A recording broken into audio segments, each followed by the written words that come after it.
defense rests, let's lay it down. Gonna dig deep, wave that verdict round. The defense rests, time to analyze. With the evidence, we'll unveil the crime. Justice served in an honest fight. True crime tales till the verdict's right.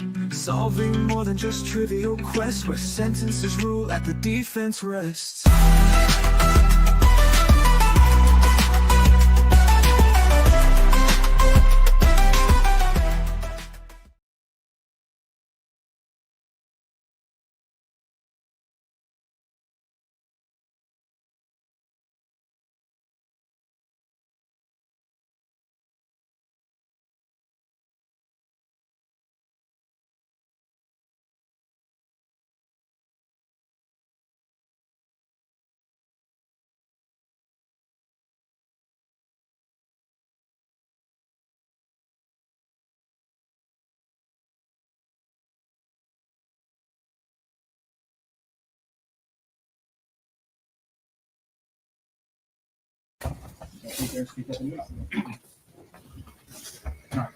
Okay, thank you. Give Mr. Scott just a second to look at me. Oh my God, I just realized I was muted. Good morning, all. I'll say it all again, shall I? I've had my meeting cancelled for later on this evening, so I have the opportunity to have an early night, which I do need, and I knew that would inspire you. I've just been watching it on Runkle's stream. So, yes, Steve cancelled or postponed our meeting till tomorrow. So I get to have an early night, but I really, really, really want to watch this. So I thought we could compromise and do two things at once. And I will chill backstage in bed watching this with you and be in chat. And I can speak to you. I can type away.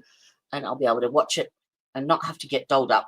I can chill in my PJs and bunker down for the night. All right?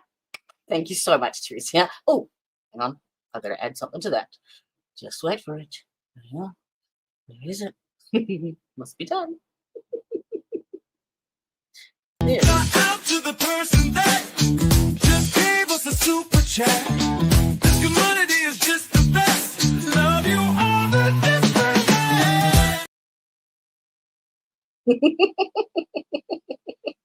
You know I can't help myself. All right. So this is directly after lunch on day 3, so yesterday.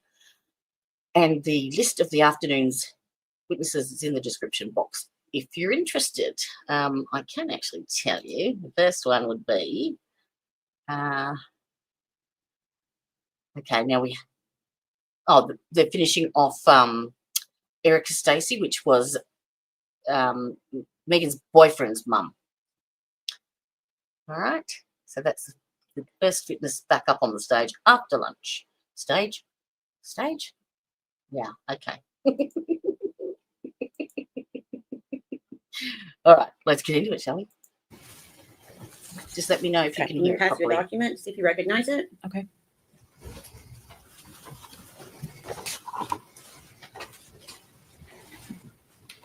I knew you'd be up, Tricia. Yes. Okay, can you tell me what it is? Messages between Maggie and myself. Okay, when you say Maggie, you're talking about Megan Boswell? Megan, yes, Okay. sorry. And what is the date of those messages? January the 8th, 2020. Okay, and is that a fair and accurate representation of your conversation with her on that date? Yes. We'd ask that be made exhibit number 94, please. Oh, No objection. helps you unmute it, Jody. Permission to publish? Okay.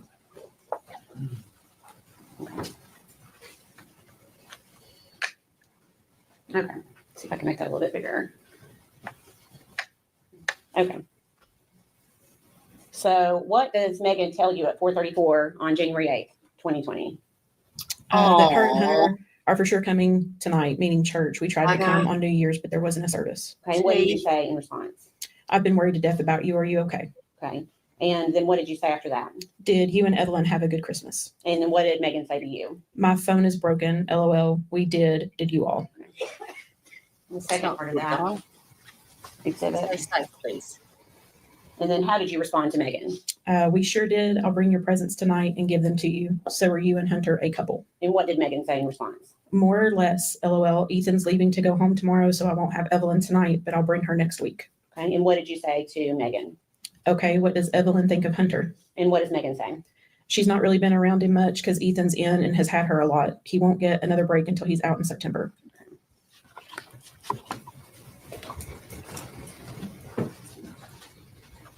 And maybe this one here. I'm gonna pass another document to you. Okay. I'm gonna ask if you recognize it. Yes. Okay, can you tell us what it is? Again, messages between me and Megan. Okay, what's the date of those messages? February 24th of 2020. Okay, is that a fair and accurate representation of the conversation on that day? Yes. Okay, we ask that be made exhibit number 95.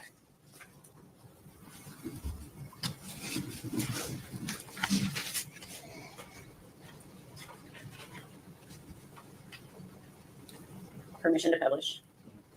I actually think I nearly got close to 10 hours sleep last night. So it looks like this happened after Evelyn had been, or you had been notified that Evelyn was missing. Is that right? Mhm. And what do you say to Megan? Can you tell me who has or had Evelyn? I'm worried sick about her. And then what does Megan say to you?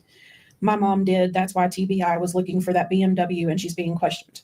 And then what did you say to Megan? What did your mom do with Evelyn? The news said she wasn't with them. And then what question do you ask Megan here? Has she had her this entire time? And what does Megan say? Yeah, I'll talk to you later. I'm just trying to gather pictures of her, but thanks though.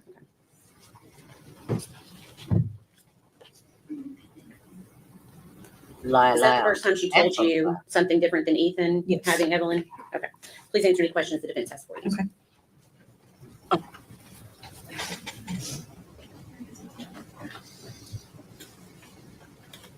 Miss Stacy, my name is Gene Scott. How are you? I'm okay. How are you? Good, thank you for asking. It's my understanding you knew Megan through her dating your son, Caleb. Yes, sir. When did they date? It was spring of 2019. So Where did I hear that? how old was Evelyn the first time you met her? Oh goodness. I honestly do not remember. I actually do think I heard that somewhere, but I can't recall where. So where's he at, the older brother? I wonder why he wasn't called as a witness to testify on the parents to bolster Colin's claims. He would have been handy. Interesting. It was early spring, Okay, so sometime around March. Is that a fair estimate? March or April. Yeah. Okay, so she'd have been somewhere 4 to 5 months old. Yeah. I was gonna say 5 or 6, maybe. I don't know. Because she was born in November, so if you Right. were 6, that would put the relationship into May. Was it that Okay. late? I want to say they started dating somewhere around April. So how often would you see Evelyn with Megan? Anytime I saw Megan, Evelyn was with her. And I'm assuming when you saw Evelyn with her, you never saw any signs of abuse or neglect. Is that fair I to did say? not. Were you able to ascertain the relationship between the two of them? Did Megan come across you as a loving mother? It seemed perfectly normal. Most babies that age tend to cling to mom, and Evelyn did that. What was Megan's personality like back then? She was usually kind of quiet till she got to know us a little bit better, and then she would come in and she would just have normal conversations with us. At that point, she wasn't unfriendly. No, You described her earlier as being unemotional. the one time that we were in the car together, yes, That was different than her normal personality. yes. You think you described her as unemotional? She could have been withdrawn. Would that be a fair assessment too? None Just would be a good description. okay.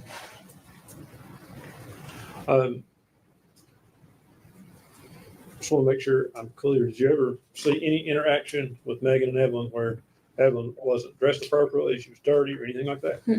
No, sir. Okay, so I'm assuming you thought she was a good mother. I did. When is the last time that you saw Evelyn? September 11th, 2019. Ms. Stacy, I thank you for being here and for your testimony. Yes, sir. May she be excused. Yes, sir. Ms. Stacy, thank you for your testimony today. You're released from your subpoena. Thank you. All right, next. State call Randy Wood. Your answer. State your name, please. Randy Wood? You solemnly swear or affirm the testimony you're about to give to be the truth, the whole truth, and nothing but the truth. Yes.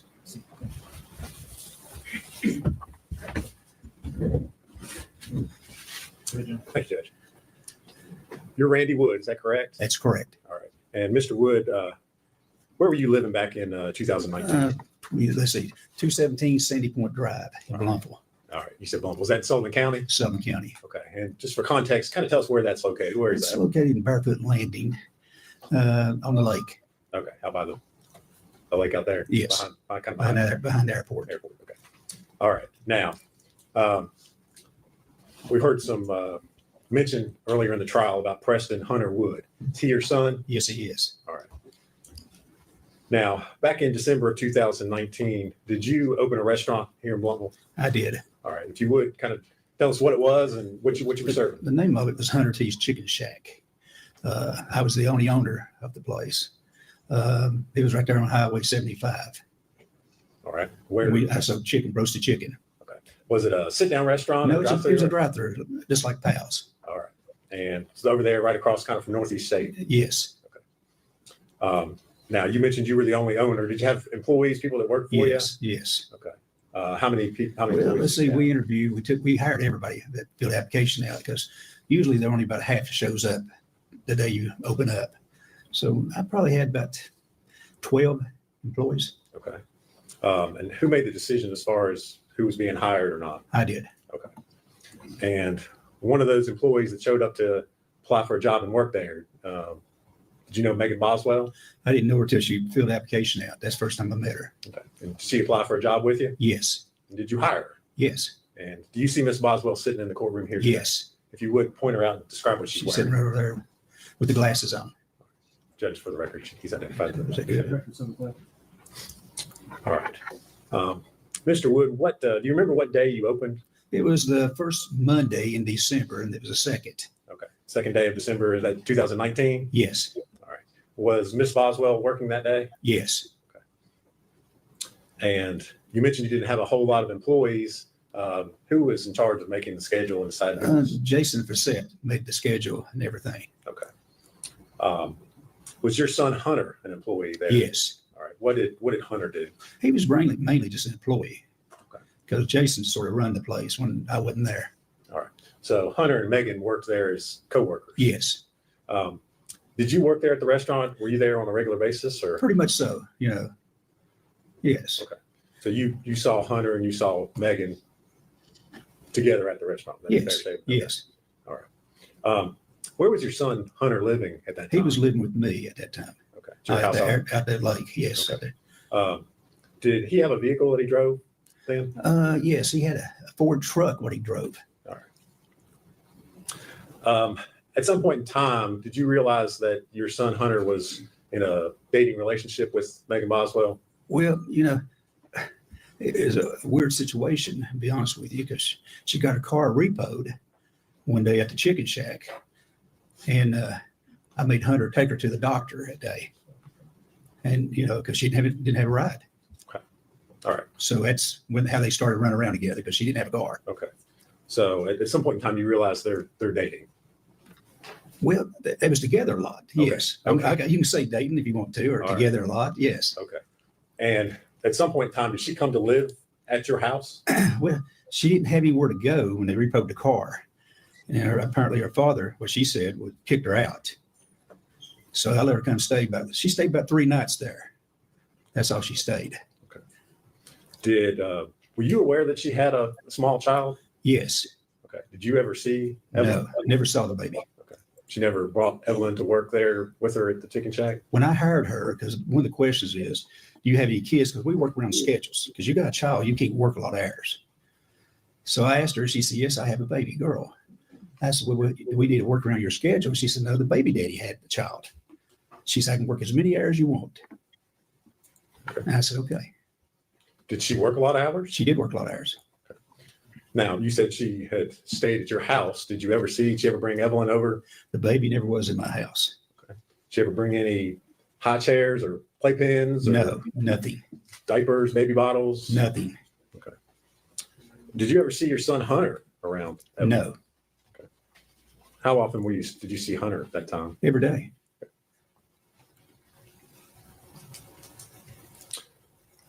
Now, your son Hunter, does he still live with you? No, he started living with his mother, but he's at the hospital at the moment. Okay. He's at a hospital. Where is he in a hospital? Marion, Virginia. All right. Is that a mental hospital? Yes, How long has he been there? 2 months.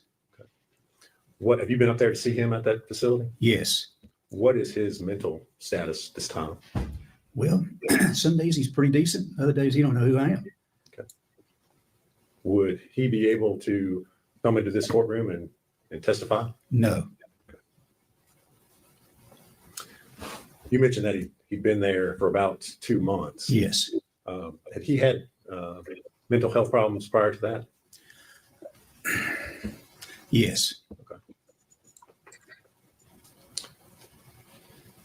When did he start having mental health problems? Well, when he got accused of being a baby killer. Objection. I'll just draw it.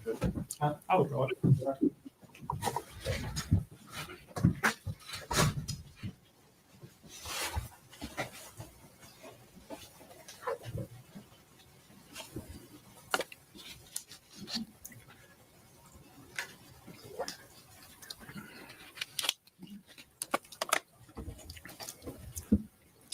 Thank you, Mr. Wood. If you would answer any questions Mr. Scott has for you.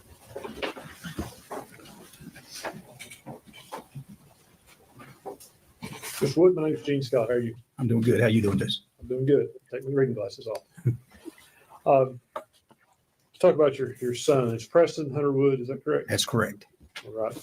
And you said he hadn't had any mental problems with people accusing him of being a baby killer. That's true. Okay. Since then, he has had quite a few mental problems. Is that True. Okay.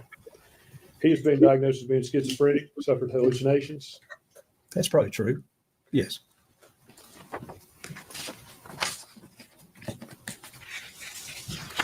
Has he been violent towards you or his mother? No. Never been violent towards his mother? Now, as far as I know, we're divorced. Okay. Okay, so I'm not there. And you say that if he were brought into this courtroom, he wouldn't be in his right mind to testify. That's very true. Could you describe his state to us a little bit more? Well, he talks about things you sometimes you don't really know what he's talking about. I mean, I don't know how to put it. It's sad.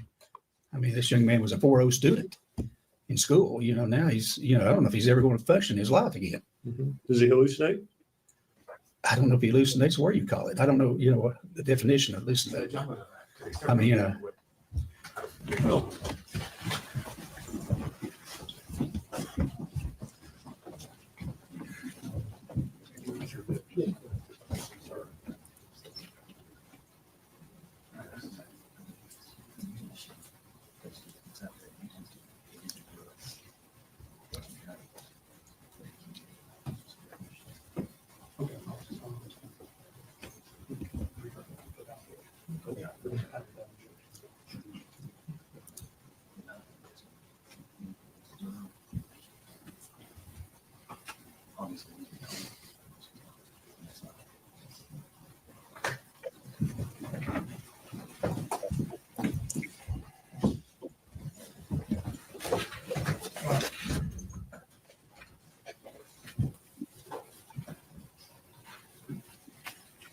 What do you observe when you visit your son?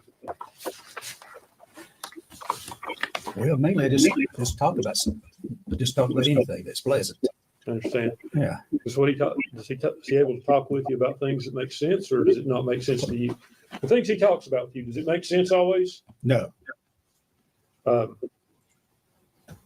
he talked about Evelyn Boswell? No. Are you aware that he has in the past been diagnosed with violent threats, hallucinations? And delusions? No. Okay. Would that surprise you if I told you that's the case? It'd give me a little shocker, yes. You know, because I'd never seen it.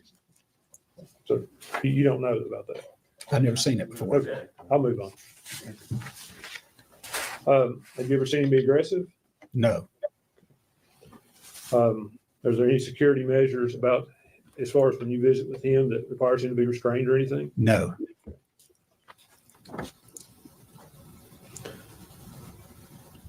When you talk to him, does he talk about things that are not real, things that are not there? Well, he talks about the future sometimes, like maybe taking a cruise or things of that nature. Just good stuff. Never bad stuff. Never, we don't talk about bad stuff. No. Okay.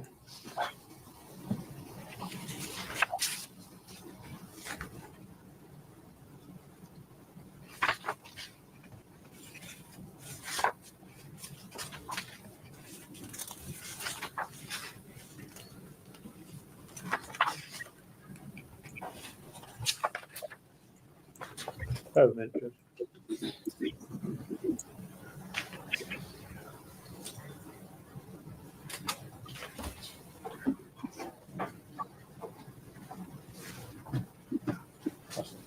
Yeah.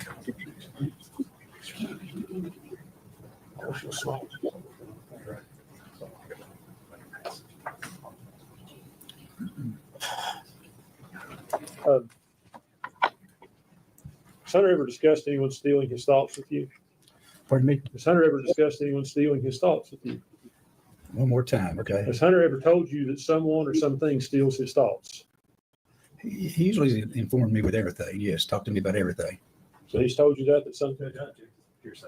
it is hearsay, but I mean, it's kind of a unique situation. I'm sorry.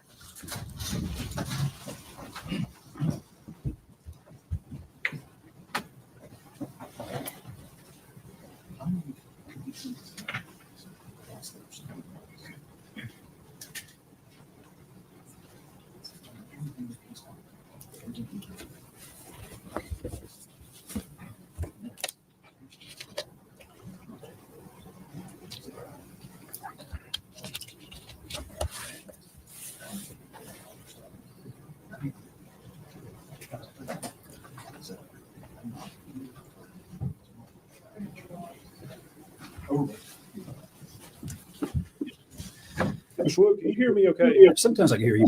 At the very beginning, you go real low and then you get higher. Sorry about that. That's okay. Let me ask you this. Has Hunter ever talked to you about someone or something stealing his thoughts? Still his thoughts. Yeah. Been able to read his mind? No, he's never done that to me. Are you aware of him ever talking to you about aluminum foil preventing that? He's said some stuff off the wall stuff, you know. I will say that. So that wouldn't surprise you. It probably wouldn't surprise me, no.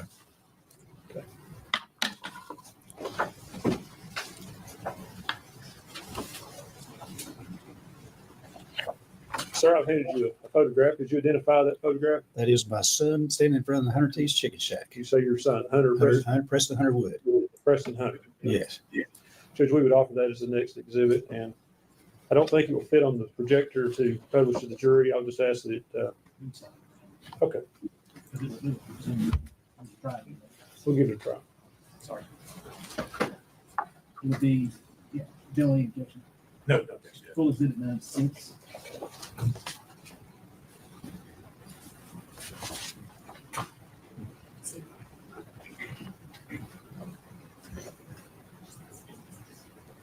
So that's the picture we're showing the jury. That's what you just identified, sir. Yes.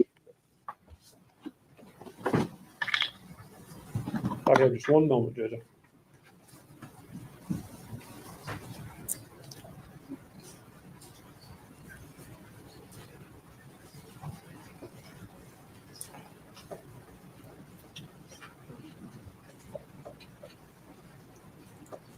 Judge, I made a suggestion.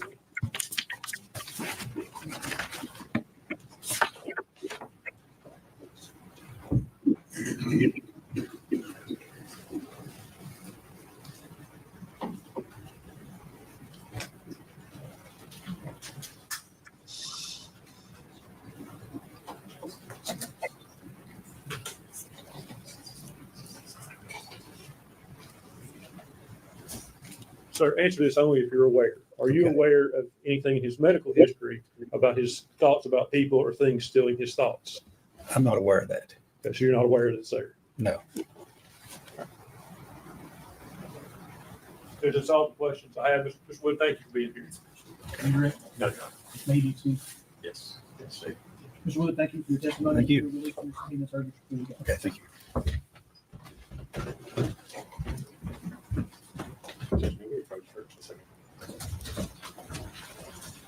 That's great.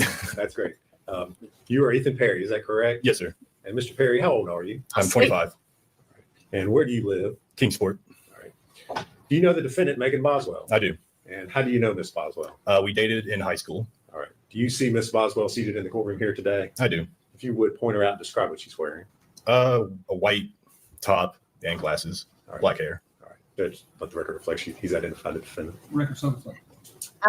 All right. So you Your indicated mum you was all coming here dated to while you were in high school, is that correct? Yes, sir. And when would that have been? Okay. I was about 15. And she was about All right. 13. So I'd say about 2014, 2015. To go through And where were you all in high school? Sullivan live Central High stream, School. So That here in we'll Bluntville? be Yes, sir. online.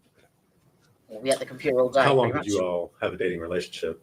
I'd say at least until I got out of high school, whenever I joined the Army. Now, when you were in high school, where did you live? In Bloodful, Okay. And who did you live with? with this my is grandfather David, and my isn't it? step grandmother, And who were they? Carl and Sherry Berry. Did you also, as you were growing up, for a period of time, live with Paul Miller? Yes, sir. And who is Mr. Miller to you? He is my step grandfather. And when did you live with him? Since birth until about 2010. And how old were you at that time? About 10 or 11. So at that point in time, did you go to live with Carl and Sherry? Yes, sir. Now, you mentioned you had a dating relationship with Miss Boswell until you graduated from high school. When was it that you graduated? 2017. And Probably at least 2.5. would that have been, what month was- did you graduate? May, and I believe it was May 21st. Okay. So end of May? Yeah. All right. What did you do after you graduated from high school? I joined the Army. And how soon after you graduated from high school did you join the Army? 10 days. Oh, May and it's 31st. not the daddy.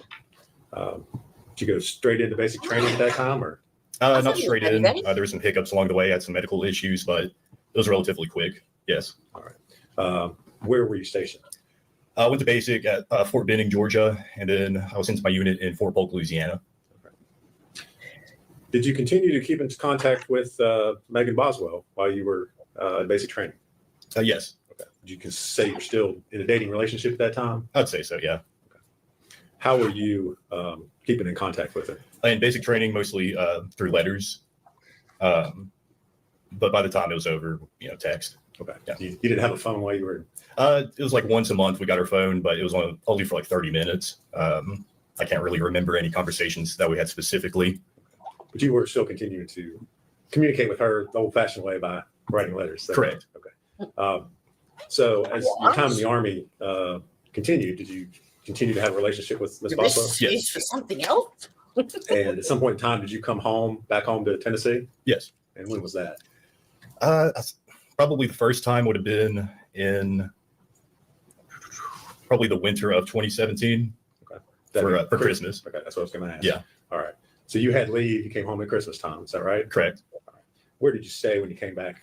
With Carl and Sherry Perry. Did you have contact with Miss Boswell while you were here? Can't remember for sure, but I'm sure. Yeah. Y'all were still in a relationship. First statement. Sure.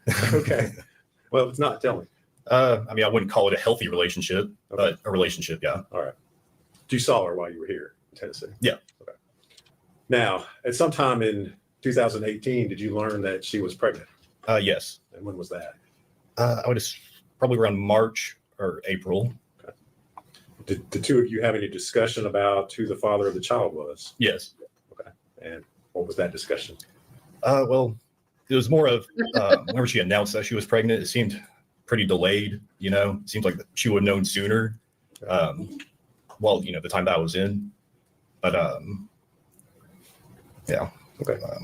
Well, let me ask you this way: was there discussion made about the fact that you were the father of the child? There was, yeah. Okay. And did you assume that you were the father of the child? Initially, yeah, I just rolled with it, but the blinders were taken off pretty quickly after that. Okay. Yeah. You had some doubts. Yes. Now, in November 2018, she had her child, Evelyn, correct? Correct. Okay. Where were you stationed at the time that Evelyn was born? Fort Polk, Louisiana. Were you still in contact with Megan during this whole time? Yeah. Okay. Now, at some point in time, did you leave your assignment there at Fort Polk? When? What year? What time? After, this would have been November 2018. Not in November, no. Okay. Sometime later on? For Christmas in like December, yes. Okay. Where were you assigned at that point? Fort Polk still. Okay. So you came back home? Yes. Okay.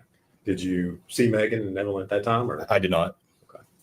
Is there a reason why you didn't see her then? Mostly just over the legitimacy and, still trying to figure that out. It's really embarrassing, I guess, to argue over it. Not having a good relationship at that time? That too, yeah. Okay. So you leave after Christmas, you go back to the Army? Correct. Okay. Still in Louisiana? Yes. Okay. At some point in time during 2019, were you reassigned, or was your unit sent somewhere else? We were sent to El Paso, Texas to assist Border Patrol doing surveillance on the border. We would work from El Paso to the Santa Monica station in New Mexico. All right. Do you remember when in 2019 that would have been? Dr. Grande's stuff looks good, Teresa. I'm going to have to so much my early night. I guess March through September. Okay. That's my guess. All right. Now, at some time later on in 2019, did Miss Boswell show up to visit you while you were stationed in El Paso, Texas? She did. Okay. Was this a planned visit? Did you know she was coming? No, it was hasty. It's a hasty visit. Okay. Well, if you would kind of tell us how that happened, or how it was that she ended up showing up down there. Well, the conversation started with her wanting me to take leave to go up to come back up here to Bluntville. And I told her, no, we have a mission here in El Paso. I can't just get up and leave, And so she decided on her own to drive from here all the way to El Paso. And it took her I'd say about 2 days to get there. And all of a sudden, one morning while because we were staying in hotels, we weren't on a base or anything. I just get a picture from her. She was parked outside of the hotel and just took a picture of the hotel. So, yeah. You knew at that point she was in Texas? Yeah, it was pretty obvious at that point. Okay. So what did you do? Well, part of me just wanted to turn them away, but the other half was like, well, came all the way out here, may as well just stay. So I advised them to stay on the eastern end of El Paso because the western end is a little dangerous. And so, and then from there, we spent about 3 or 4 days together. Okay. So did you take some time off of your work assignment there and go spend time with Megan and Evelyn? Not officially, but yeah. Okay. What did you all do?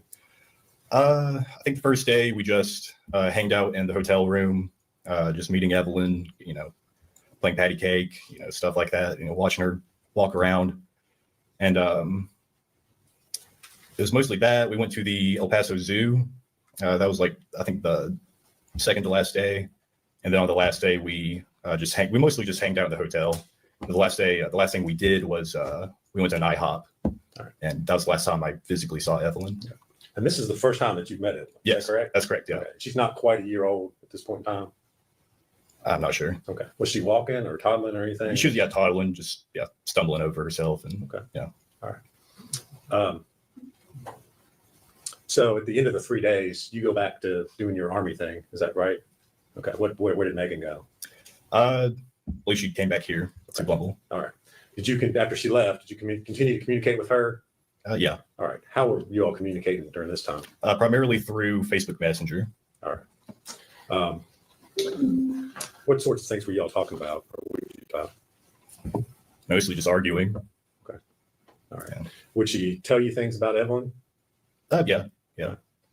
Did she ever ask you for money or assistance to help out with taking care of Evelyn? She did on at least one occasion. Okay. Did you ever send any money or assistance or anything? I sent a little bit. It wasn't much. I would say no more than $100. Okay.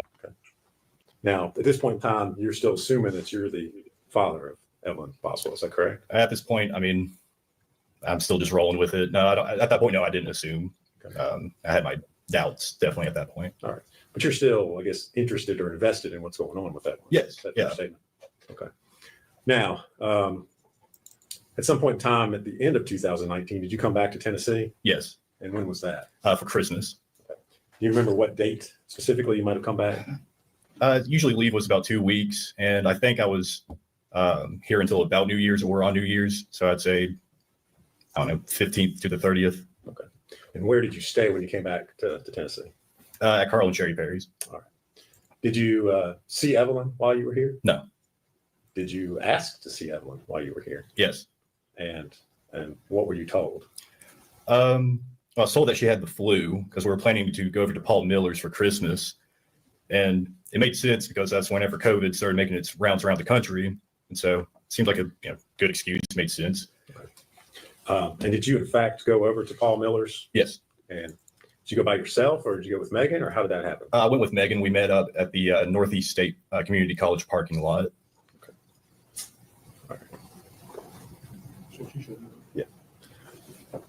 Mr. Perry, I'm going to show you 2 documents, ask you if you can identify, if you recognize those. Yeah.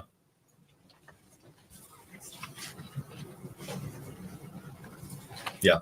And what are they?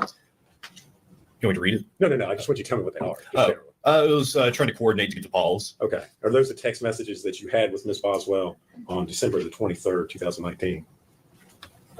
Yeah. Okay. And is that a true and accurate representation of the conversations you had with her? Yes. Judge, I'd move to make that exhibit 97. Objection. No objection. Before exhibit 97.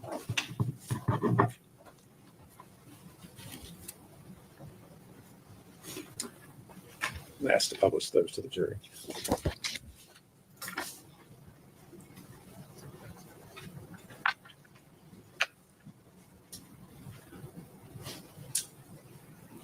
All right, Mr. Perry. So you are having a conversation with Ms. Boswell. You say your phone's messed up. I'm at Verizon. You tell her, yes, I'm still going to Paul's. What's her response to that? Evelyn is sick, so I'm not bringing her around to everyone. If you want to see her tomorrow, just you can. But she has the flu, and I don't think like being around a ton of people is such a good idea. I took her to the doctor. They gave her some medicine. And then you say, okay, sounds good. My grandpa and would like to see her soon, though. Sherry's about to go into hospice soon. She stopped taking her chemo just whenever Evelyn feels better. You ask, is she okay? What's her response? Okay. Yeah, she's fine. You say, everyone has the damn flu around here. And then She's just sick, and I don't want her around everyone. You want to meet me, and we can ride together? And did you all, in fact, meet up and go over to Paul Miller's? Yes. All right. And did Megan have Evelyn with her? No. Did you all talk about while you were at Paul Miller's, Evelyn at all? About Evelyn? Yeah. Yeah. Okay. Did you, and what did you all do while you were at Paul Miller's? Just mostly just sat around. Believe we ate dinner, opened some presents, and it was relatively quick. I'd say we were there for no longer than 2 or 3 hours. Okay. All right. After you left the Millers, where'd you go?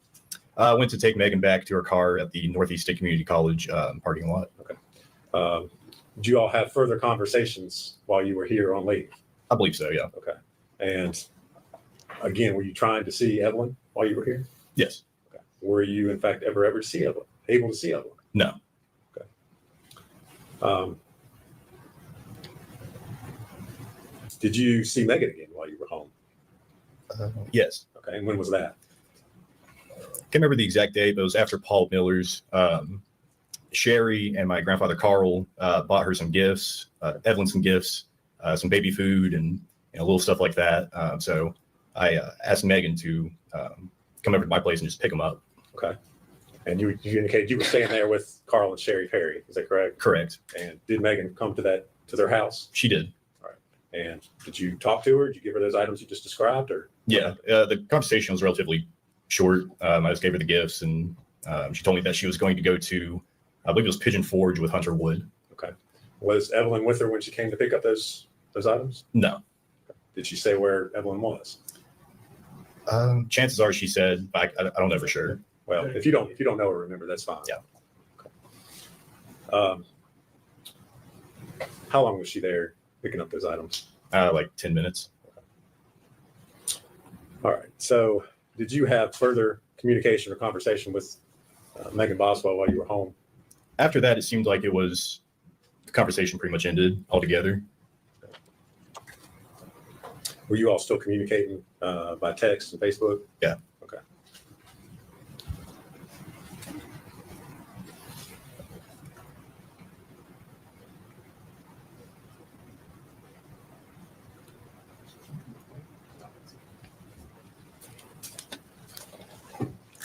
Mr. Perry, I'm going to hand you another document, ask you if you recognize that.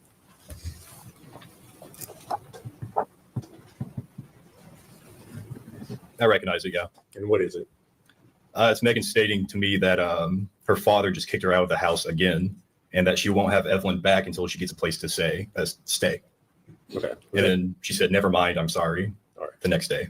Those text messages you received from her? Yes. All right. And is that a true and accurate copy of text messages you received from her on December 26th and 27th? Yes. All right. Judge, I move to make that exhibit 98. 12/26. I'm sorry. 2019. Okay. Before exhibit 98. And I move to publish that. Good.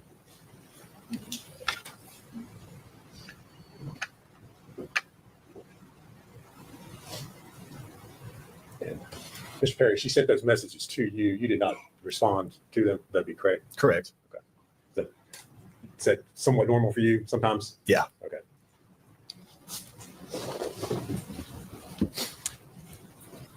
Now, you said you were on leave from the Army over Christmas there in 2019. First part of January, did you return to your duties with the U.S. Army? Correct. And where were you all stationed at that time? Fort Polk, Louisiana. All right. Did you continue to communicate and receive communications from Ms. Boswell after you returned to Fort Polk?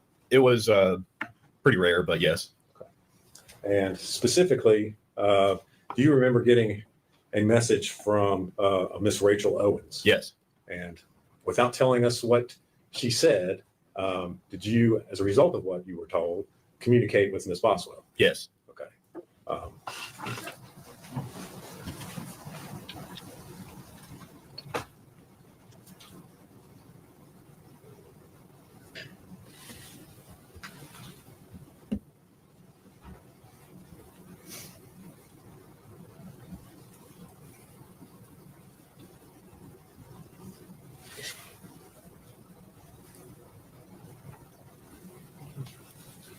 And again, we're not getting into the exact conversation, but the nature of what Ms. Owens had asked you was the fact that there were concerns about Evelyn. Is that correct? Correct. Okay. And so then would it be fair to say you asked Ms. Boswell what was going on with Evelyn? Correct. Did you have communications with her about that? Correct. All right. I'm going to hand you a document, ask if you can identify that.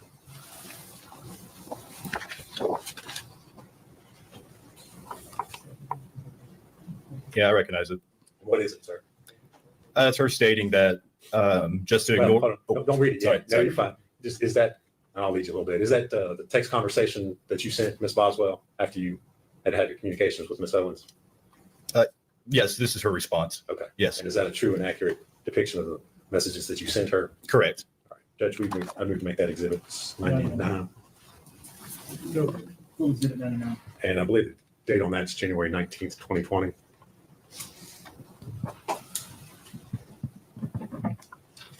I move to publish that at this time, Judge.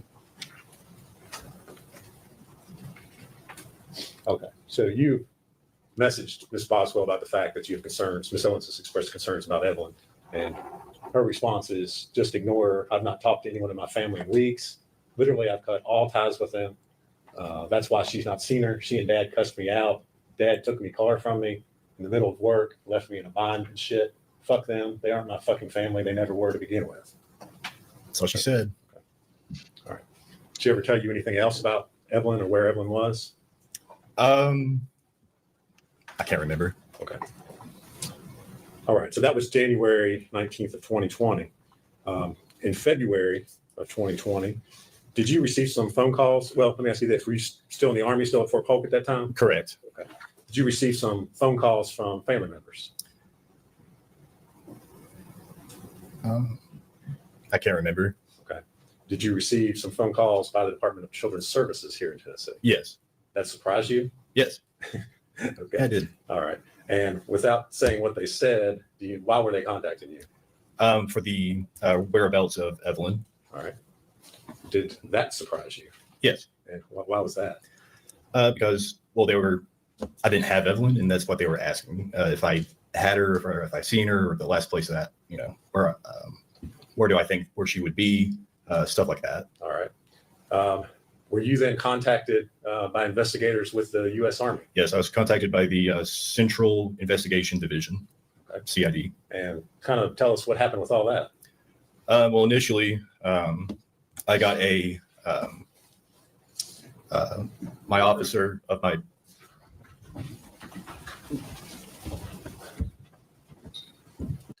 Sidewalk.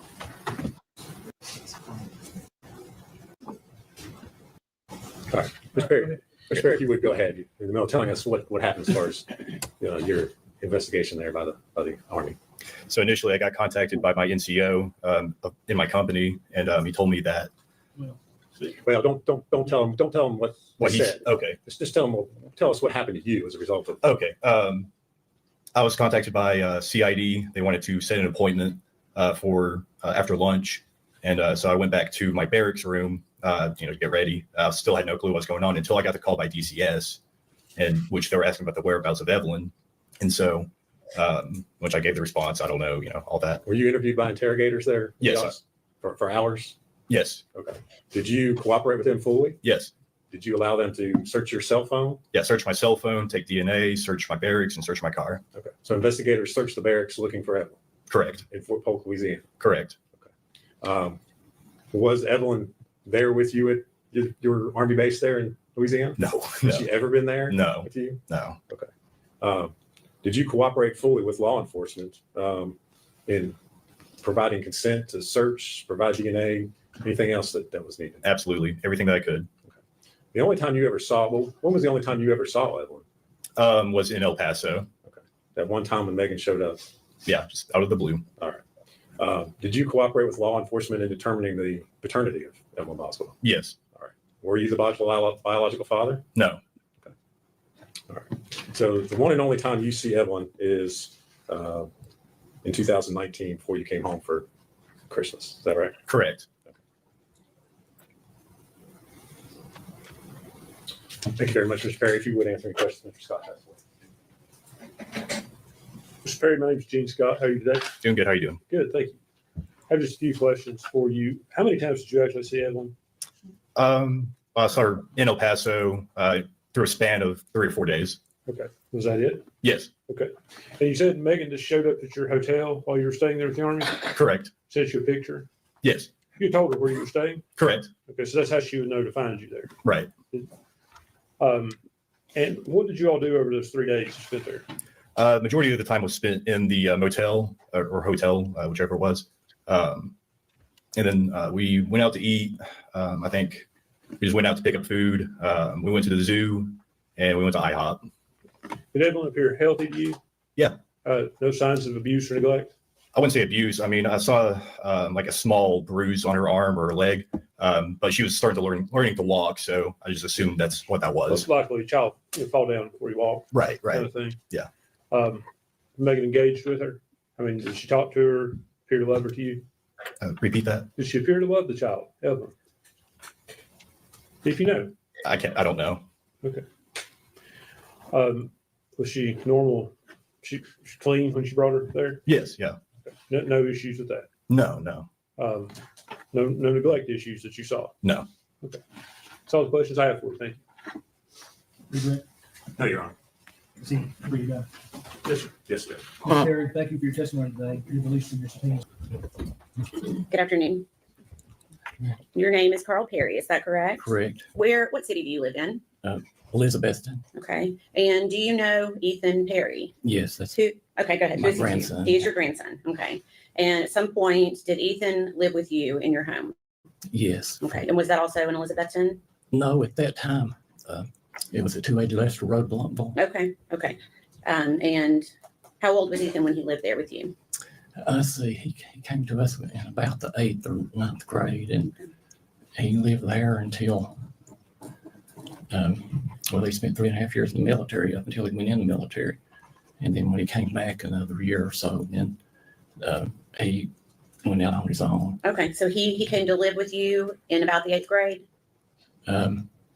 Yes, Okay, did anyone else live there with you? yes. Okay, and who was that? My wife, Sherry. Okay, and was Ethan living with you when he graduated from high school? Yes. And do you recall when that was? No. Okay, did he have a career plan after high school? We encouraged him to go in the military. Okay. That's about it. Okay, did he do that? He did. I took him to the recruiters You took him to the recruiters? Mhm. Okay, which branch did he enlist in? in the Army. Okay, and how long after he graduated from high school did he then go into the Army? Pretty immediately. Okay, He had a buddy, and that was their plans. And okay, okay, and do you know where he went for basic training? yes, Fort Benning, Georgia. Okay. And was Ethan still in the Army in 2019? Yes, Okay. Do you know where he was stationed at that time? yes. Where was he stationed? No, it's a video that was on X yesterday, and that's when Colin left the courthouse. And someone had said we need to put Mike Myers' face, it was superimposed over it. So I'll put it back up because I've just added the music back to it. Let's see what it's like. Forget about me. That's the best I could do. Forget about me.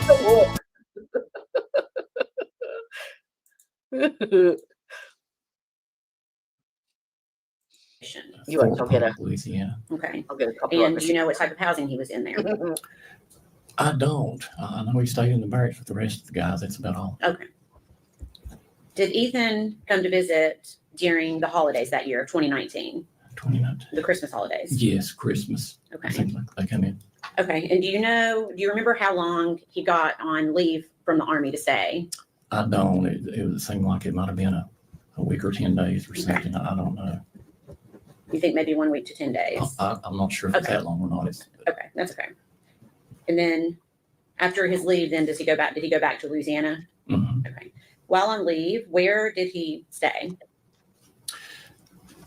He had a buddy that went in with, and I think they planned their leaves together. Mhm. And I think he might have stayed a day or two with his buddy. Okay. And I can't, and then the rest with us a few days. Okay, so a day or two with a friend and the rest of the time Yeah. with you at your house. Mhm. And Sherry was there at that time as well. Is that right? So would he have been there on Christmas Eve? I couldn't, I don't remember specifically. And that's okay. Do you remember celebrating the holiday of Christmas itself with him? I don't. Okay, that's okay if you know. A lot of time has passed. I think that usually we had a few people in, but I can't remember. It seemed like that when they just wasn't a lot there. They were in and out. Okay. During that 2019 holiday, do you remember seeing the defendant, Megan Boswell? No, Okay. Did Megan Boswell come to your house during that Christmas holiday? no, Okay. Do you know who Evelyn Boswell is? yes. Okay. Can you tell me who she is with regards to Ethan? During that time, I think that there was a conflict. They weren't sure. But, I know that the only time Megan Boswell was on our property was in high school, Okay. way before that. But I know that Ethan had spoken to my wife Sherry about Megan Boswell and Evelyn. Okay. Let me stop you there for just a second. Okay, we can't talk about what somebody else has said. Okay. But essentially, to help you out, it was alleged that maybe Evelyn was Ethan's child. Is that right? Right. Okay. And I remember telling him to get a DNA. Okay.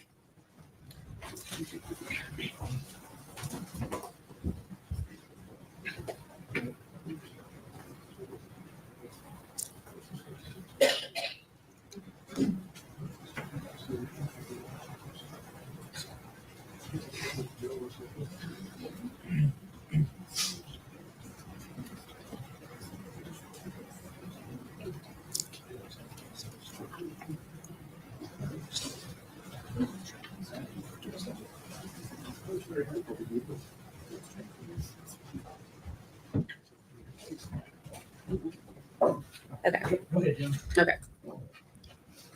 And did you know that Evelyn was Megan's daughter? Yes, Okay. Did Evelyn ever visit your house? no, Did Evelyn ever visit your house in the holidays of 2019?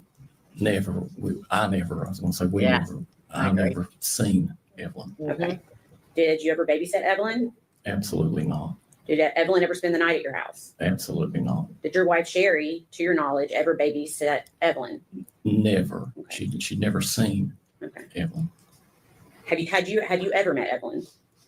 No, Okay. never. Okay. We, you know, Okay. we watch the news at night, and that's how we learn to love this. Okay. I'm sorry. Sure. Yeah. So you'll just yes, just try to answer the question I asked you. Okay. I'm sorry. I know, and I know this is new for you. Were you there? Were you present the day that Ethan left to go back to Louisiana? No, Okay. And do you remember when you first learned that Evelyn Boswell had been reported as a missing child? yes, And how did you find this out? by watching the news. Okay. Did anybody ever come to your home? Yes. Okay. Who came to your home? After this allegation was made. Well, no, who came when you learned Evelyn was missing?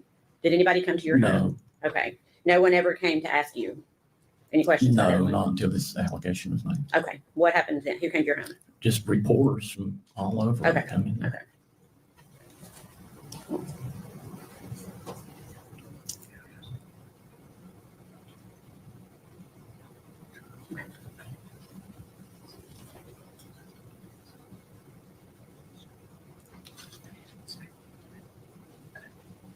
Did the police ever come to your house? Yes. Okay. And that's what I'm asking you about. When Okay. did the police come to your house? I really don't. I don't know that date, but they did come. Okay. And were they kind when they came? There were in the first two police officers that came. It was a lady and a man. Is one is late at night Mhm. and not late. It's Well, why- dark. It's dark. Why were they there? They were, as he said, when I let him in, he said, You can't say what he said. oh. You can't say what they said, but when why you were asked they me if He there? was kind. Okay. I wanted to tell Why you were what they? they, Okay. Just try to. I'm going to request you. Okay. okay. Why were they? Oh, no. So I think it was Eric father. So the one that she dated between Christmas and February. The one who's in the Psych. I think. William. I'm confused now. Stay at your house that day? They were there for, to see what we knew about Megan. Okay. Not Megan, I'm sorry, Evelyn. Were they looking for Evelyn? I'm sure they were, but they didn't, Okay. once they seen my wife, they, Yeah. Okay. What do you mean once they saw your wife? uh, Oh, her getting it everywhere. physical condition. Yeah. What do you mean by that? Why would that? She had cancer with metastasis to her left arm, Okay. her left scapula. I'm sorry.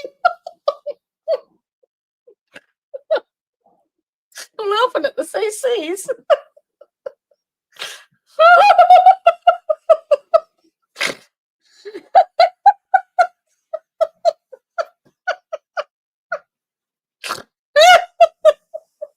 Oh Lord. Sorry, I didn't mean to make that cancer statement. I didn't mean to belittle it. Sorry. I just have to laugh at testicles, that's all. I'm not mature enough. Both lungs, brain, and voice box. Okay. And what did that have to do with the police coming? I think when they glanced at her, they knew that That Evelyn was she not at your house? wasn't a babysitter. Okay. Okay. All right. Please answer any questions the defense has for you. No questions. Secret. Ms. Perry, thank you for your testimony. You're released from your subpoena, sir, and you're free to go. Sir, may I ask, I thought that since she might have made that allegation that, I could, So,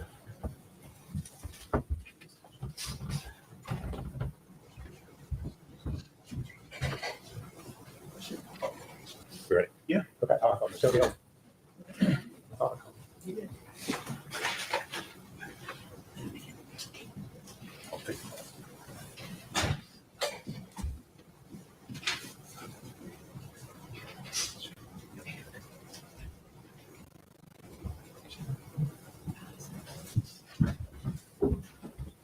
raise your hand, state your name. Michelle Gilliam. You solemnly swear on the testimony you're about to give will be the truth, the whole truth, and nothing but the truth. I do.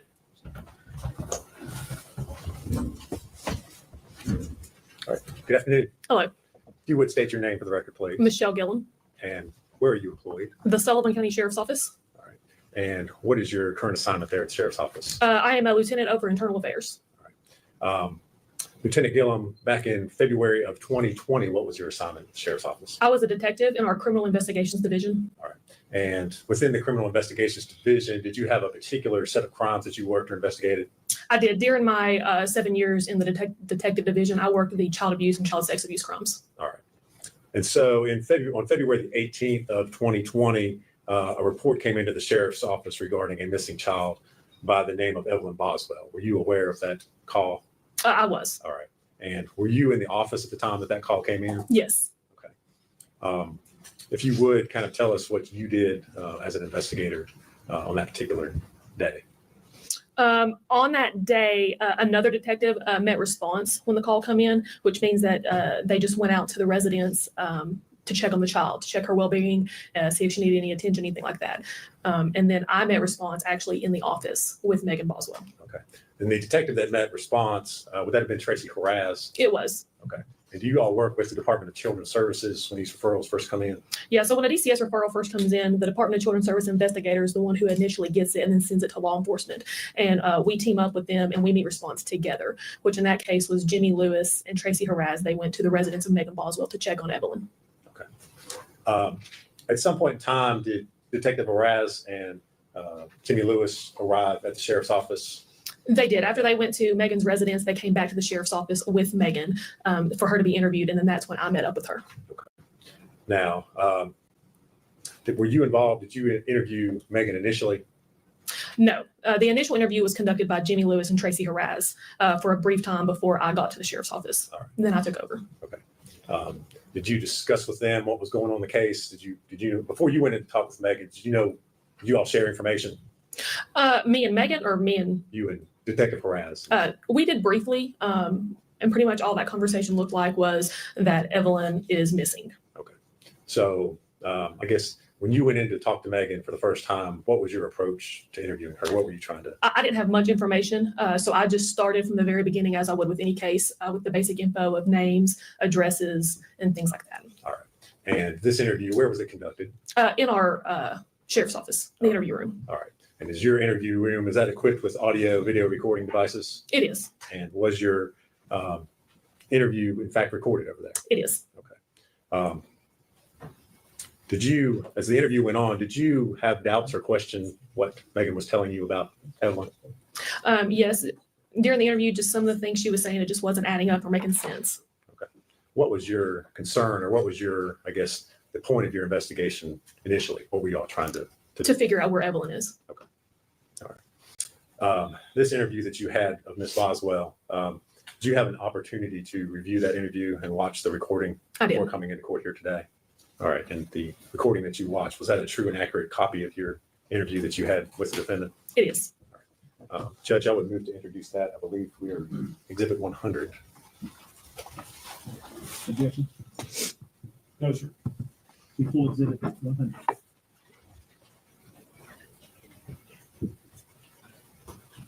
Well, if I could, Judge, I would ask to play that video at this time.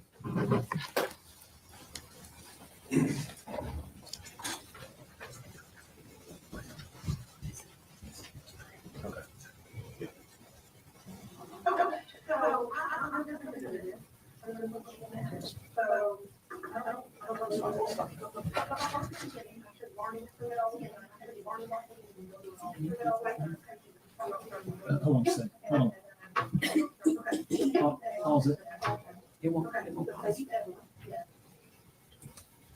Hold on. Yeah, try it again.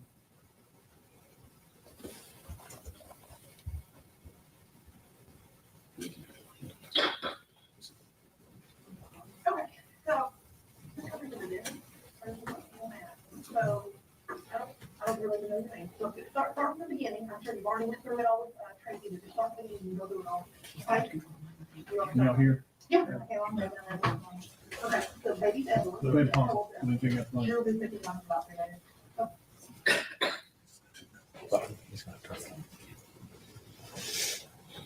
That's the only volume control that I have. Look at it on your screen.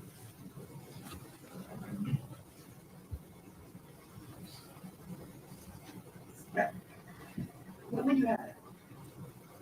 Well, I had her and her dad came home from the army. No. When did you give birth? Can y'all hear it now? Oh, okay, 11/21. Anybody can't hear?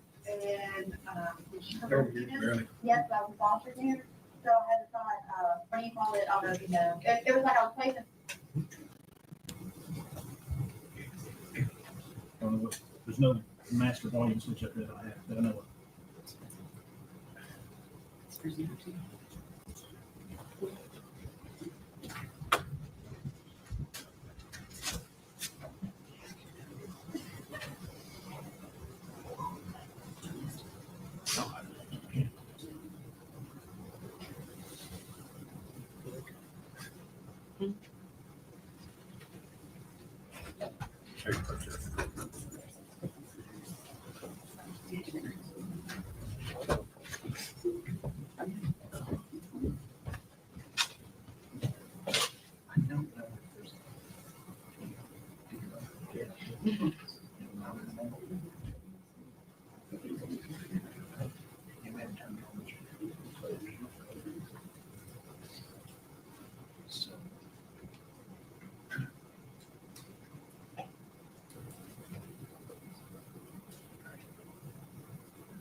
I'm gonna have you go with the officer while we figure this out. Everyone stand.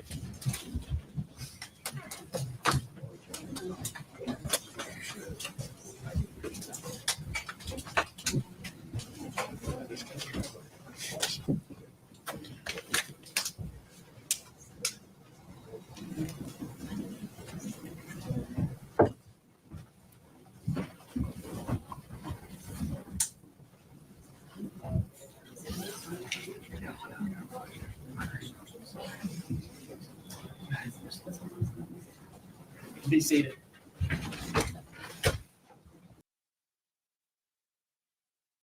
Placing her in custody, but so she could be with me. Like nothing happened for her being there. Okay. It was like a custody placement agreement or something Did like you live that. in foster care then? Yes, I was in Rhode Island. And who's the baby daddy? Ethan. Ethan. And did he live with you? No. Okay, so it was you and your foster parents? Yes. Okay. So how long did y'all live there? From, well, I was there in October. She wasn't born until November, and I came home like at the beginning of February. That's when I did. So about a year ago. Okay, so you come home. Did she come with you? Yes. All right, and where's home for you? To my dad. Sorry. Where's your dad? Where's your dad live? I'm Money Creek. Money Creek. All right. So you left foster care. You maybe went to dad. Did baby daddy ever come with you then? No. Nope. Okay. Where did baby daddy live? At the time, he was in like the Army, Okay. and he was in Texas for a little bit, and I think he went back to like the States, wherever he was at.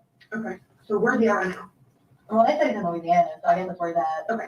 All right. So we're back in February. You and baby went to your dad's, right? How was that? What do you mean? Was it good? Y'all stay there long? No, me and my dad didn't do a lot of it. All right. So that didn't work out very well. Where'd y'all go then? My grandma's was on All right. When'd y'all go to grandma's? I guess in April, All right. So in April. towards the end of April. All right. So you didn't stay at dad's very long. No. Baby go with you, grandma? Yes. All right. Where's grandma live? At the bottom of the building, my dad. All right. So she lives near dad on Money Creek. All right. So you all been with grandma? Is it just grandma, grandma? Grandma. Just grandma. So y'all been with her since April? No, I moved out on my own in October. Okay. With my own trailer park. And I Did was, baby go with you in Yes. October? All right. So you moved down to grandma's in October. Baby went with you. Where'd you move to? my aunt's trailer park off of like Sugar Hollow and Buffalo. It's called Boswell, Mobile Home Was it Park. just you and baby? Yes, it's just me, baby. So you and Evelyn did your own place in October, all right? So from October until now, walk me through. Okay. Ethan came. I went to Texas to see Ethan Mhm. like a couple of weeks. When was that? November, December. Did baby go with you? Yes. All right. So you and baby went to Texas to Yeah. see Ethan, Yeah. right? And that was the first time that he met her, because he didn't really have anything to do with her up until that point. Okay. Okay, so sometime in December, me and Hunter moved in together. Hunter's boyfriend? Yes, Okay. but at that time, Evelyn was not with me when I started staying there with Ethan had her. All right, so when you and Baby went to Texas in November, the first time she met Ethan, did she come back with you? Yes. All right, so y'all went to Texas, had a couple weeks, Yeah. she come back with you, Mhm. and then walk me through from November to December. Okay, I had her up until, me and Hunter didn't start staying together until probably like the middle towards the end of December. Okay. So up until that point, I lived in the trailer with my dad. Right. I know it wasn't any longer than like December 25th, because I was with Hunter on Christmas, and also that's when the lights got cut off, because I just completely like moved all my stuff out. Okay. Okay, and then Ethan got her. When? On Christmas Day, me and Hunter, we came back from Pigeon Forge, on Christmas Eve, me, my dad, and Hunter, like everybody took a trip to Pigeon Forge, Mhm. and then Christmas morning, we came back, and he got her then. Did he come up and get her? Did you take her to him? No, we took her to him. Where did you take her? Wherever his grandparents' house is, like a long gravel driveway, it's on part of town of Bluntville. Okay, so it's local. All right, so what made you all take her to him? Because he's not been in her life. Well, because he was like complaining about wanting to know her, I mean, like after dad, I was trying to give him a fair shot, you know what I mean? Was your plan to leave her? No, I wanted to get her back, Okay, so but I wanted to let her have time to bond with her dad, and then after like, did you stay there? Or did you just drop her off and say sayonara? I mean, I sat there for a little bit, and then she was fine. She got returned from Texas. Okay, so let's back up. He texted you saying he wanted to be in her life. And he said, hey, I'm at Hardtown, I'm assuming. Yeah. So you say that would be great for you to be your daughter's wife. Yeah, So you and Hunter, or just you? me and Hunter. You and Hunter take Evelyn to where Ethan is, Mhm. all right? What happens then? Well, Ethan would not let me come on the driveway. He made me walk all the way up his driveway, like, you know, and I walked up there first myself, and I was like, you're being ridiculous when you pull the driveway. You know, because Matt Hunter's with me, and I told Why him I can't was he going when I got testify? there. Like, before I got there, I called him, this is when I still had my own phone.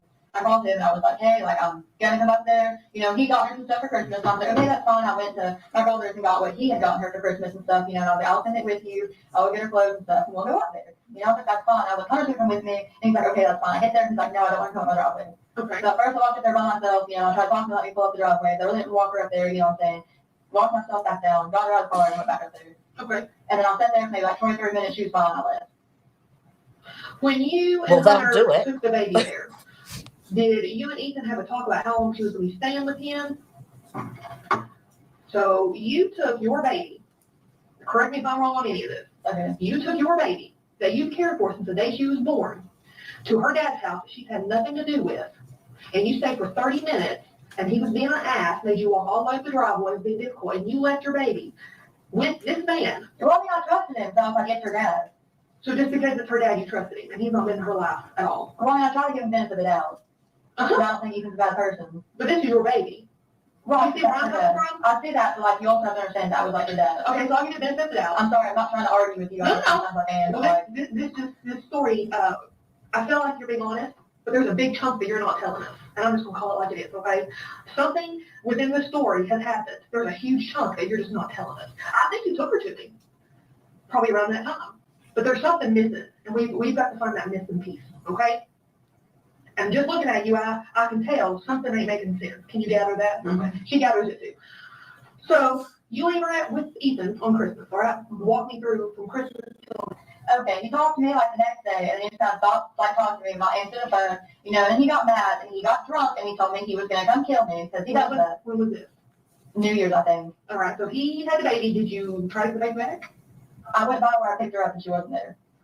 Okay, so I'm trying to wrap my head around this again. You're a mom who's dropped your kid off with a dad that she don't know. Well, then I tried to, And now you can't find her, but you don't notify us. You just have a good New Year's and carry on with life? well, I mean, he told me he was going to his friend's house. Okay, what friend? I don't know their names, but I kind of know around about where they live. So now this man that don't know your child is taking your child to someone's house that you don't even know their name? Well, it was his friend. Like, I understand where you're coming from, but also I was really trying to give him the benefit of the doubt, because he never helped me with that. How many benefits of the doubt are we going to give him in the story before you start telling me the truth? Because there's two ways this can go, okay? In order to do our job, we gotta have your cooperation, and you've got to be honest with us, okay? But if you sit here and you continue to lie, which I know you're doing, it's not going to end well, okay? Because at the end of the day, we're going to figure out what happened. We are. Okay? So, do we need to back up, Annie, and start over, and have you start telling us the truth? He got mad because he didn't want Evelyn to be around Hunter, Okay. and then he just stopped talking to me. Like on New Year's, he got mad, and he used to get mad all the time at me and be like, well, I'm gonna kill you, blah, blah, blah. And then me and him broke up because he was like threatening my little brother. So you have not talked to him since New Year's, is what you're telling me. And he's messaged me maybe one time. I've tried leaving him several voicemails, he won't answer me. You got your phone on you? Mm. You don't have a phone. Where is your phone? Me and my dad got into it, I'll be honest with you, probably like a couple days after Christmas, but the last time I did around my dad, and I was kind of smashed because I haven't talked to him, I just really not having money to around him. So within the messages you would send Ethan, how would you do that if you don't have a phone? From Hunter's phone. From Hunter's phone. Okay. I tried to call him several times, he has not returned my calls. So when were you going to notify us about your baby? If he didn't meet me tomorrow. Oh, tomorrow. Why tomorrow? Because you waited months and you've not cared in months. So why tomorrow would you notify us? I was gonna try to meet him tomorrow together. Have you talked about that? He told me he'd get her back to me in about 2 months. Or when me and I broke up. So he told you, and you just picked tomorrow without notifying him of anything. Well, tomorrow would have been 2 months. Oh, well, have you talked to him to verify a date? So then what would you want to notify us of? Because how would he know from you? So that's what he said, 2 months. Where was y'all going to meet at? Angels at Glen Holly. So where do you think your baby is right now? I had no clue. I thought she was with him. Is this your only kid? You ever had a kid before? No, it's my only kid. She got confused with the records and thought that I had 2 kids, but when I was in foster care, I had to place Evelyn in an agreement with Wholesome Homes so I could keep her with me at the foster care place, because they would not let me keep her any other way. So where do you think she's at? I don't know. You seem totally unfazed by this. That tells me that you know where your baby's at. No, I don't. Megan, I've been doing this a long time. I've talked to a lot of mothers. I've talked to a lot of girls. Okay? What you're telling me very well could be partial truth. But like I said, there's a piece that you're not telling me. We're going to figure out what happened. We always do. Okay? Are you connected in any way? No. I'm going to straight up ask you, did you have anything to do with you not knowing where your daughter's at? I mean, I dropped her off at Ethan, so I mean, in a way, yes, but as far as like anything else, no.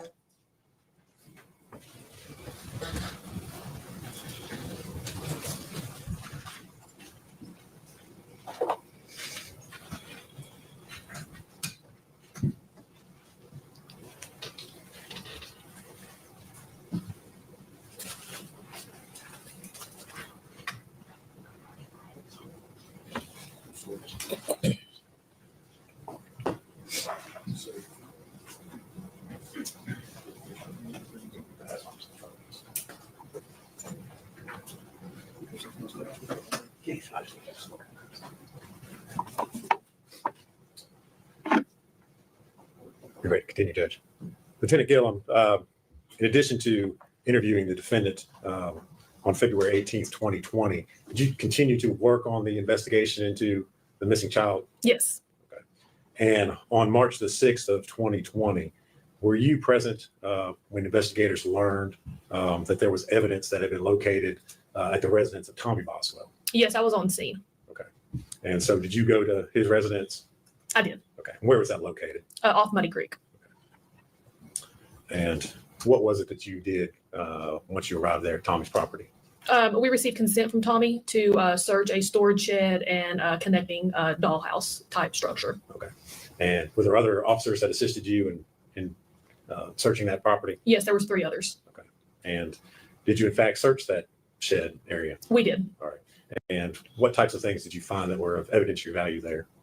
Within the storage shed type structure, it was just various baby items, some medicines, clothing, bottles, just car seats. I mean, anything you could imagine that you would need to care for a child was inside that storage shed.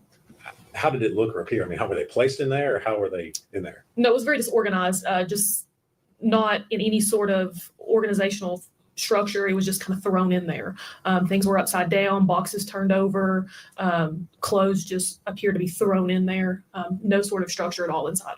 All right. And did you photograph what the condition of the shed, that outbuilding, before you searched it? Yes. Okay.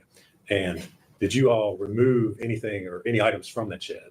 I believe most of the baby items got removed that night. Yes. Okay. And did you take photos or someone there take photos of the evidence and the items that you removed from the shed? Yes.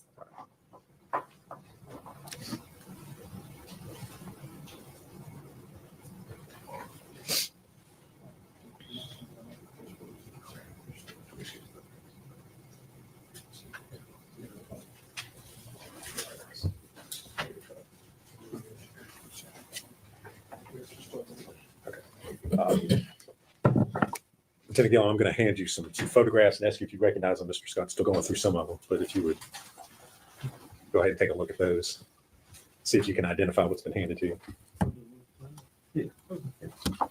This is going to be the stored shed photographs. Okay. And are those, looking through those, are those the photos of the items that were recovered and removed from that outbuilding? They are. During your search? Mhm. All right.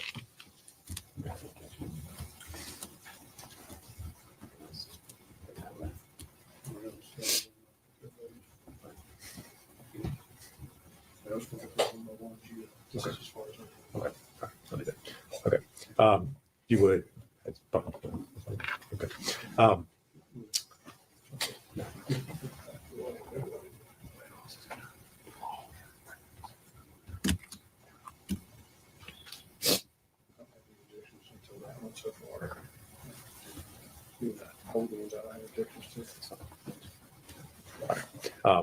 We'll just kind of go through these one by one. We'll try to go quickly. Okay. First photograph that's there on the top, what is it a photograph of? This is the outside of the storage shed, just with the door open, showing the contents inside and how they looked before anything was touched. Okay. And does that accurately depict the shed, that outbuilding there before you all removed any of the items? It does. Judge, we move to make that exhibit 101. Objection. Poster group. Yeah, full exhibit 101.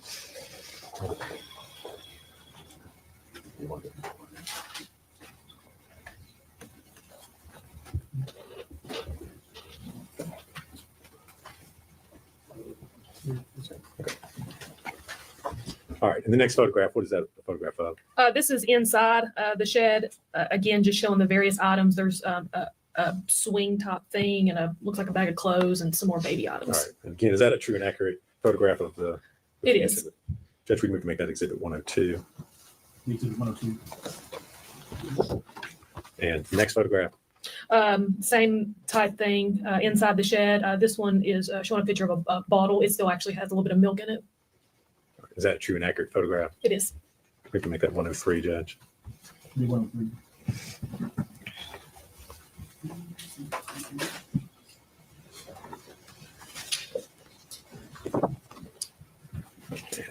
Next photograph. Inside the shed, there's a box. It's got clothing, a ripped bag, a drink that looks like it's half drank. Is that a true and accurate photograph? It is. We can make that 104. Be full 104.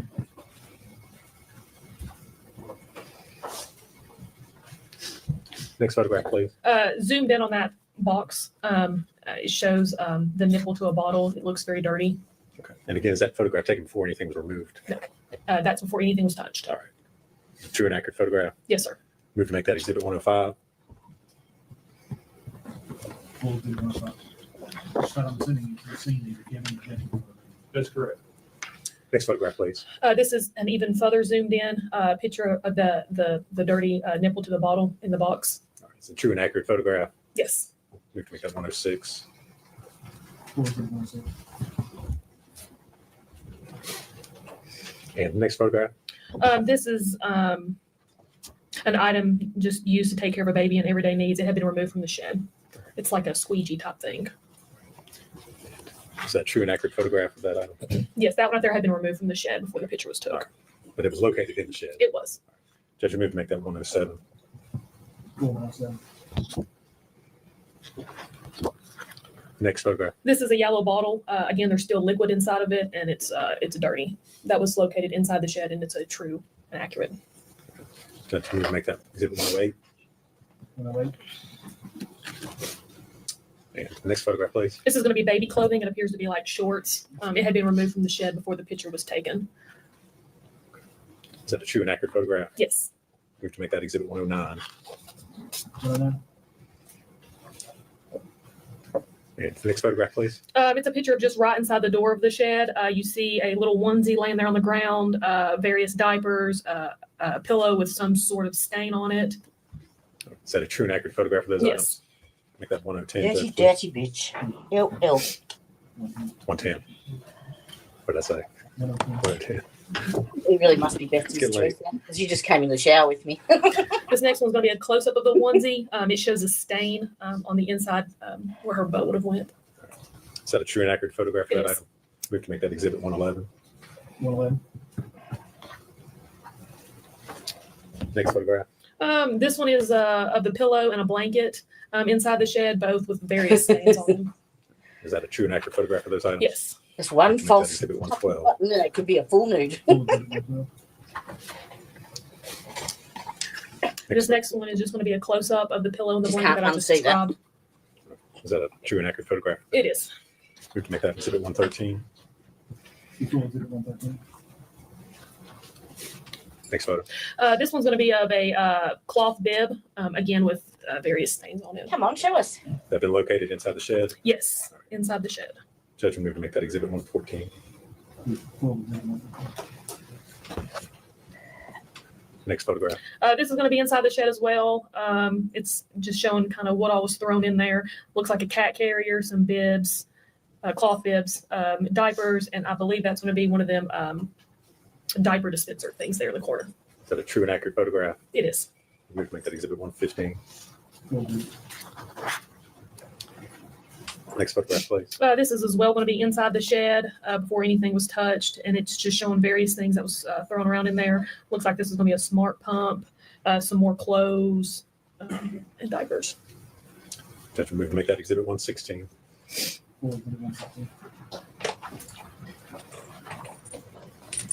Next photograph. This is as well going to be inside the shed. There's a picture of a ladder, some more clothes tossed around. Is that a true and accurate photograph? It is. We have to make that 118. Is 118. I'm sorry, 117. it 117? I'm sorry. 117, sorry. I messed up. Next photograph. It's going to be a close-up of a dirty sock and like a medicine syringe. Were they located inside the shed They as well? were, yes. They were within the ladder. Make that 118, Judge. 118. Next photo. It's going to be a close-up of the medicine syringe that was inside the shed. Is that a true and accurate photo? It is. We have to make that. I wonder what was in it. 119.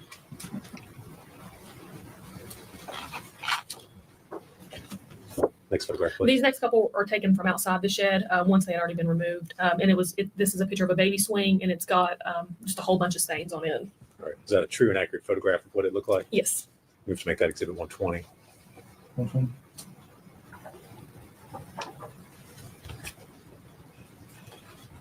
Next photo. This next one is just the close-up of the swing where the stains were on the outside, just showing that the stains went all the way through the swing. That photo Right. actually reflect the condition of it. It does. We have to make that exhibit 121. Next one. The next one is going to be a Mickey and Minnie bottle with what appears to be milk still in the bottom of it. And it had been removed from the shed when the picture was took. 2 seconds to rinse. We have to make that exhibit 122. And that is an accurate state or picture.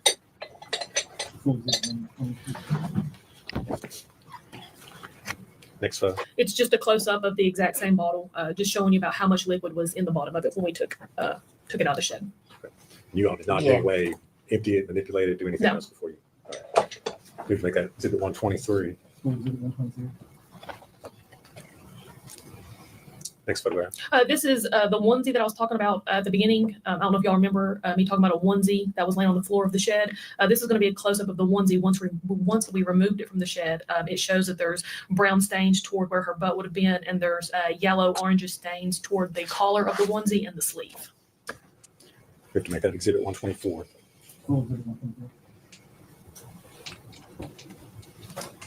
Next photo, please. And this is just going to be a close-up of the stain where her butt would have been on the onesie, where it's brownish green. Is that the same onesie that was from? It's the same prior? onesie, yeah. It's just a close-up.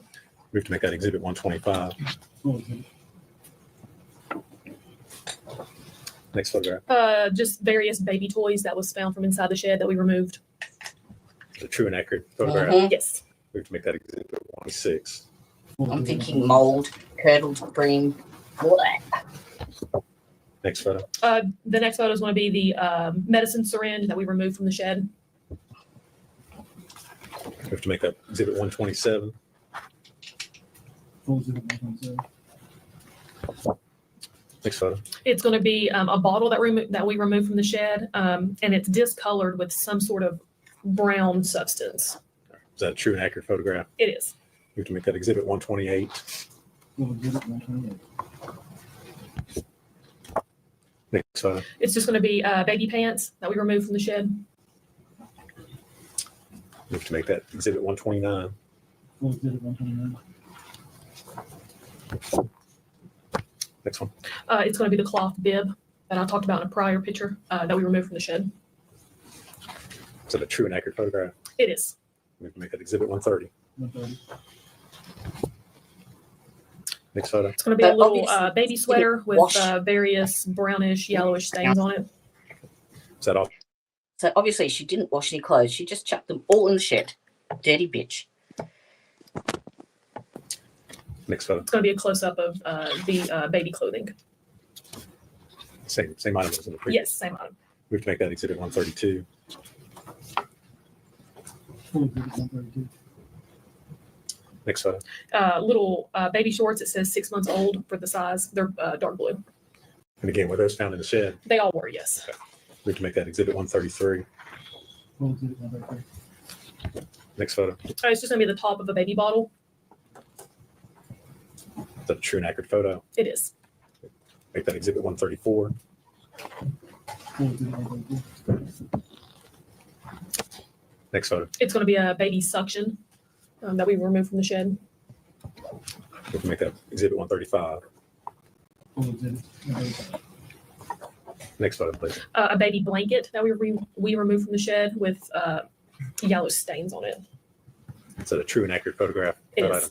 We have to make that exhibit 136. 136. Next photo. This is a white trash bag that we removed from inside the shed. It appears to have various blankets inside. We have to make that exhibit 137.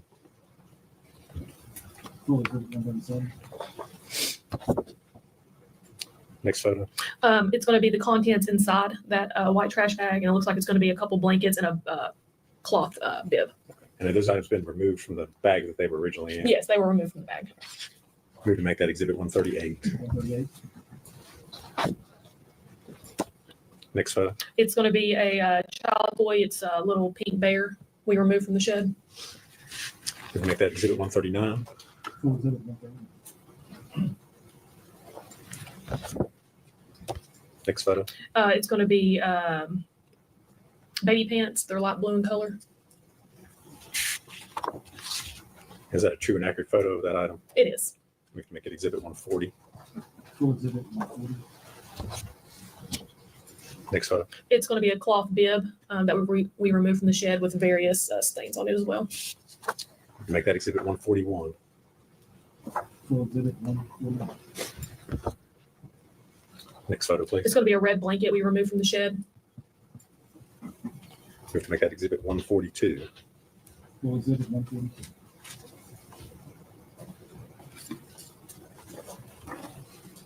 Next photo. That's it. That's it. Okay.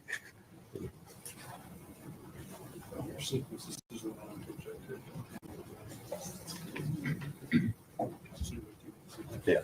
Hopefully approach it.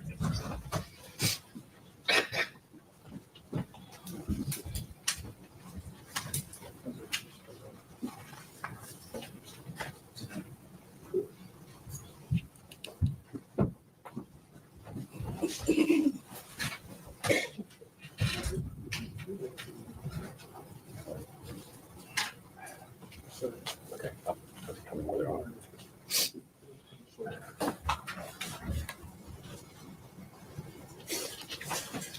I'm going to hand you up, I think, was about 40 more photos. Okay. How do you look through them and see if you can identify what those are photos of?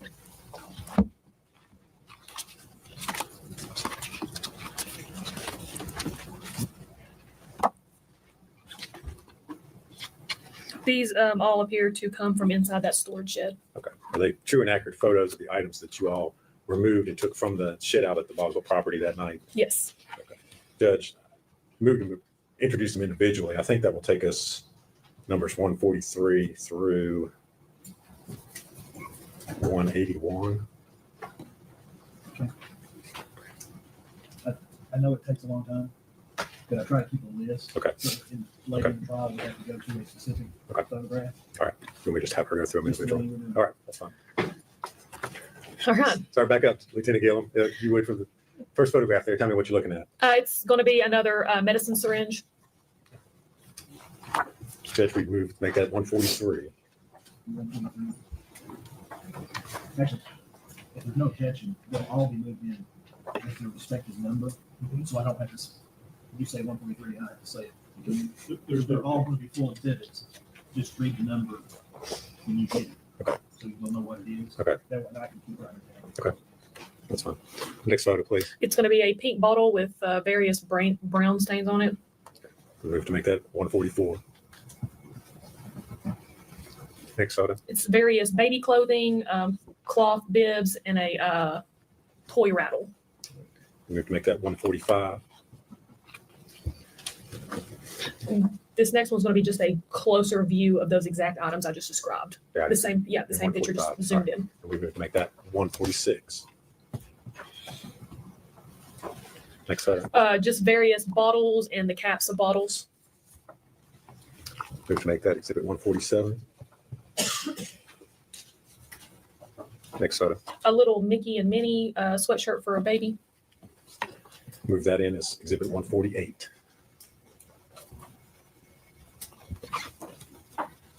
Next photo, please. I'm not really sure exactly the proper name for this, but it's like a measuring cup for like medicine liquid.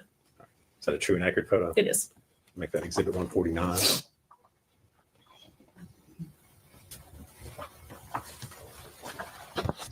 Next photo. A little jumper, a little onesie. We have to make that 150.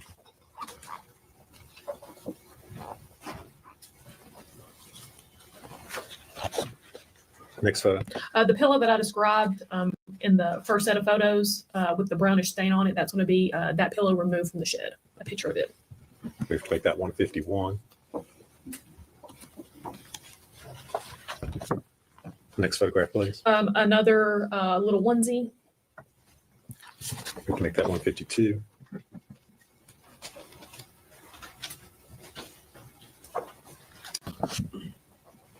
Next photo. This is another onesie covered in what appears to be dirt.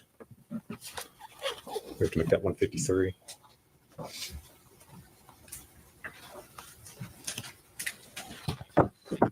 Next photo.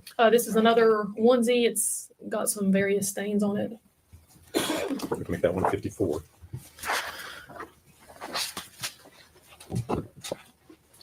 Next photograph, please. Another medicine syringe. Make that 155.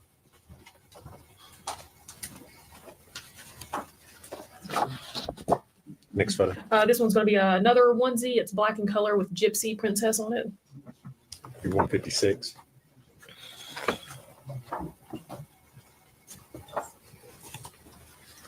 The next photo, please. This is going to be medicine. It looks like it's prescribed to Evelyn Boswell, and it's some sort of ointment. I can't pronounce the name of the ointment. All right, is that a true and accurate photograph? It is. Collected? The exhibit 157. Next photo, please. And it's just going to be another up close of that exact ointment that I just described. Make that 158.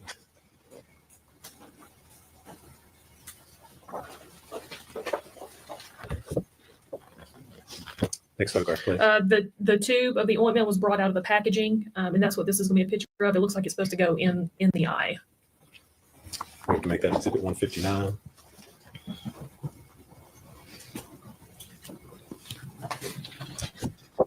Next photo, please. It's going to be a sippy cup. Move that as 160.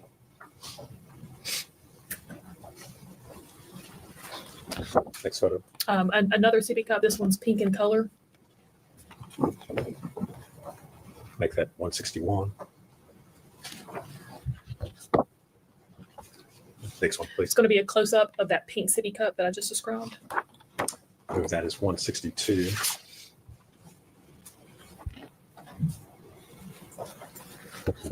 Next photo, please. This is going to be the cap of a bottle, and it's got brown stuff all over it. We have to make that 163.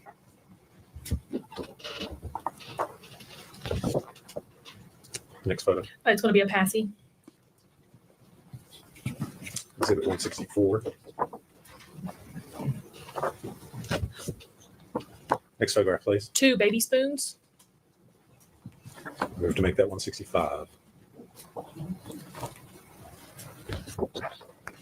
Next photo.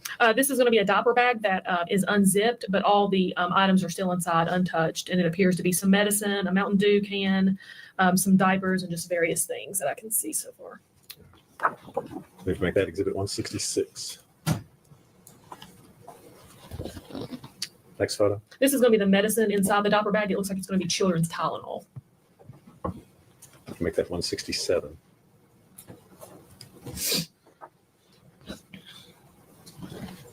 Next photo. It's going to be close up of the children's Tylenol in the diaper bag, and it looks like it's got some food and a cloth towel around it with some stains on it. Make that 168.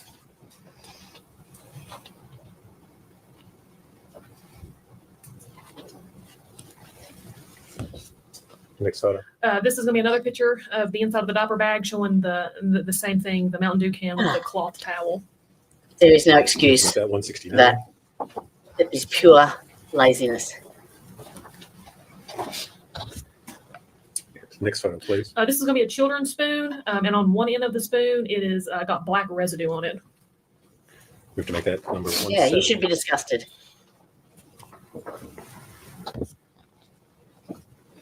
Next photo. Mac and cheese baby food. Move that as exhibit 171.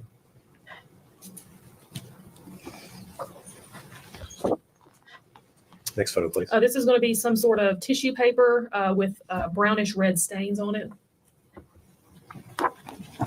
Move that as exhibit 172. And next photo. It's just going to be another angle of the tissue paper with the brownish red stain. Move that as exhibit I'm surprised they didn't 173. eat their way into the trash bin.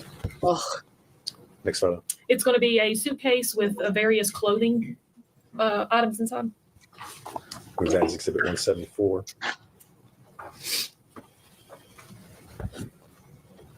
Next photo. It's going to be a red wagon, and inside the wagon there's a baby doll, some baby shampoo, wipes, and a suction.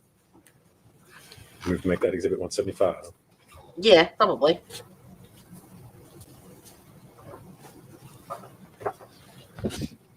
Next photo. This is going to be a picture of the items beside the wagon inside, and it's got clothing, a car seat. It looks like a little bunny rabbit, teddy bear type thing. Move that as exhibit 176.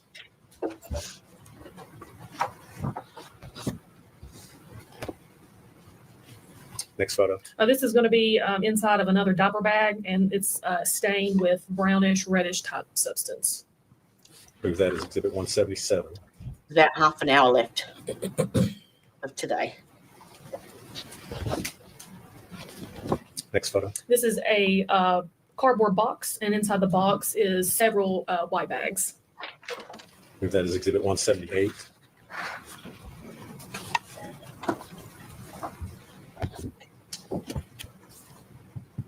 Next photo. And this is going to be a big black trash bag, and inside of it is clothing, toys, all things for a baby. Move that as exhibit 179.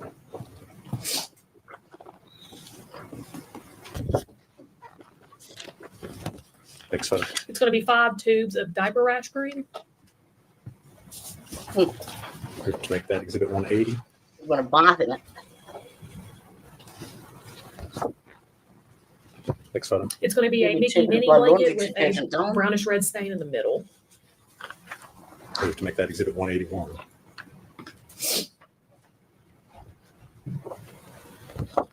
That's it. All right. Judge, I think they've all been admitted at this point. I would move to publish them to the jury. Oh, I do get to see them.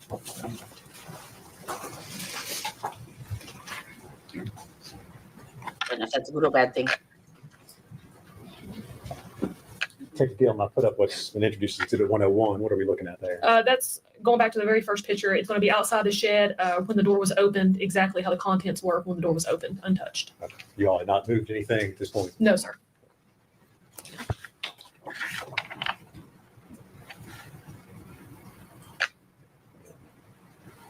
102. Contents inside the shed. I believe that's a swing type thing and some various clothing items.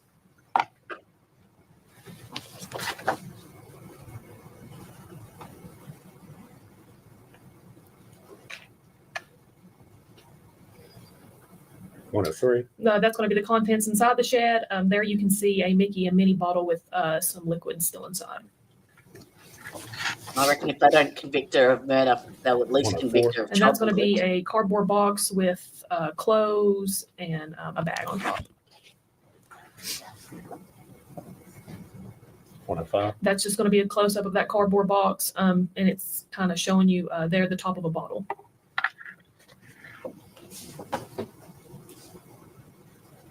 106. Again, it's zoomed in on the top of the bottle.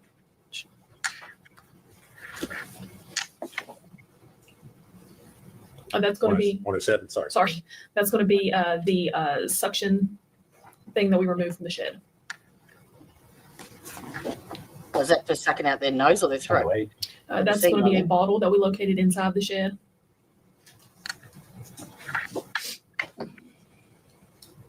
109. A piece of baby clothing.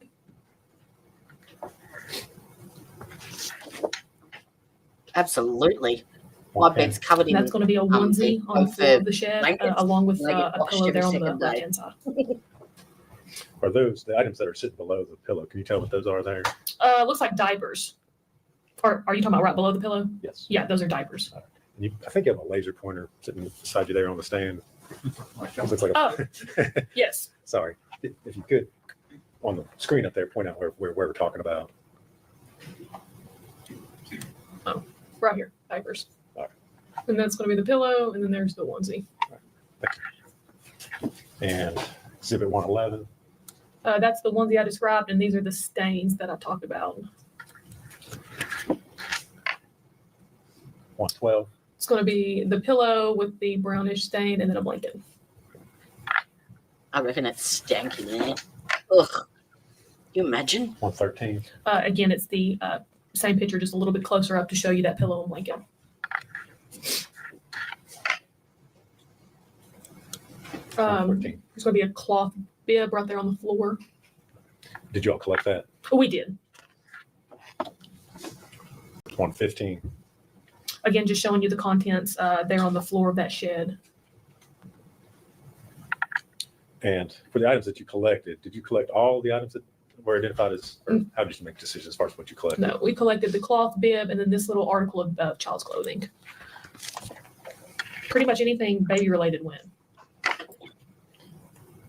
Exhibit 116. There was a ladder on the floor of the shed, and this is just a depiction of the contents around that ladder. 117. It zoomed in a little bit, but you'll see right here is a medical syringe. And you're indicating an area just inside the metal ladder that's depicted. Yes, There there we should go. be a closer up photo of it next. 118. Can you see it better there? It's right there. Sorry, I'm a little shaky. Is it the syringe? We're looking at the photograph. It's kind of on the left-hand side. Is it slightly pinkish color? Is that what we're looking at? It is. There's a blue, what I think is a wipe case, and then it sits directly to the left of that blue wipe case. And I'm going to show you 119, which I think might give you a little better. Yes. Right there. Is that a close-up image of that syringe? It is. Exhibit 120.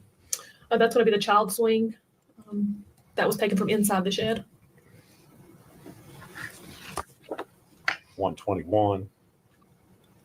And then this is what I was talking about. If you recall where I said it shows the stain went through the entire swing. You can see right there what I'm talking about. All right. So we're looking at the bottom.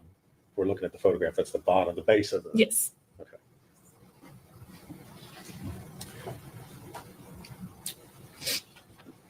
Exhibit 122. It's going to be a Mickey Minnie bottle. Do there appear to be any sort of substance inside the bottle? There appears to be some milky, whitish looking liquid. He just shy of the bottom of the cup. Exhibit 123. That depicts a little bit better where the liquid is inside the cup. Exhibit 124.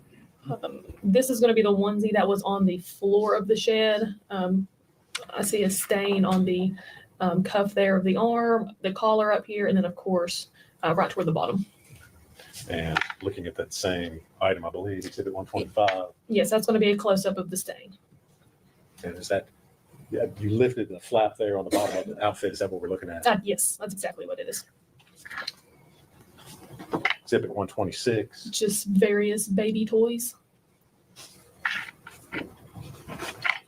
Number 127. Medicine syringe. Disgusting. 128. A bottle. I was just looking at where I could direct the stream to, and I was going to be really, really nasty 129. to you, Child pants. but I chose against it. 130. There's A nothing on, cloth so bib. And again, all these items you all found inside the shed. Is that correct? Every item, yes, was taken from inside the shed. Number 131. Another article of baby clothing, and then there's a stain. I believe it's No, right it wasn't there. Karen.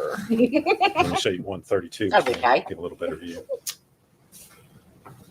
Yes, that's the That's exact it. same article of clothing where the stain is right there.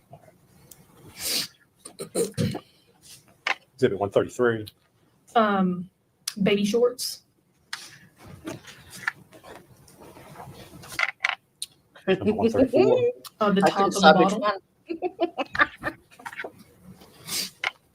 135. A baby's suction. Number 136. A blanket. And these photos that are taken of these individual items, you all removed them from the shed. Is that correct? Yes, that is correct. And took them back over to, it looks like, to the sheriff's office to photograph them. Yes, they were in our evidence. Number 137. That's going to be a white trash bag with various Yeah, whoa. blankets inside. And showing you 138. Is that the same bag of blankets there? That's going to be the contents inside the bag, yes. All right, so you've removed them from the I have urges, bag at okay, that point. and I controlled them. Number 139. Just a child's toy, little bear. Exhibit 140. Pants. Was it the condition of the pants when you found them where they turned inside out like that? Or did you all Yes. manipulate them? Yes. How they each show in the picture is exactly how we found them. Exhibit 141. It's a cloth bib.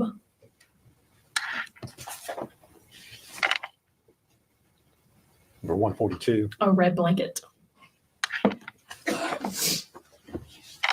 143. Another medicine syringe.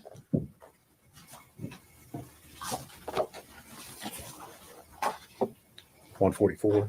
A baby's bottle. Number 145. Just various articles of clothing. I think there's a blanket, a little toy rattle. And all these items were found together. Yes. Show you 146. That is just going to be a close-up of those items, just a little bit more in detail. You can see what appears to be a sock there with some stains on it, like a little bow headband there. Just a close-up. All right. Exhibit 147. Various bottles and their lids. 148. A Mickey mini sweatshirt for a baby. Number 149. Looks like a type of a measuring cup for some sort of medicine liquid. 150. It's going to be a onesie.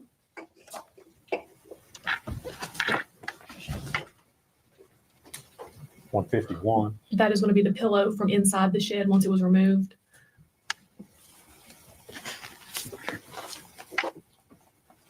Number 152. It's another baby's onesie. And 153. Another onesie.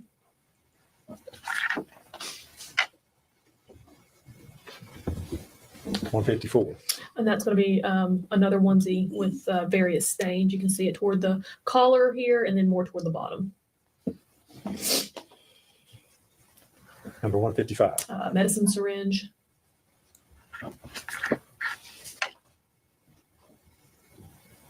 156. Another onesie. Appears to still be on a hanger. Is that correct? Yes, yes. Exhibit 157. That's going to be the eye ointment, 158. the ointment removed from the box. 159. A close up of the ointment tube. All right. It looks like it says it's erythromycin Yes, ophthalmic ointment. yes.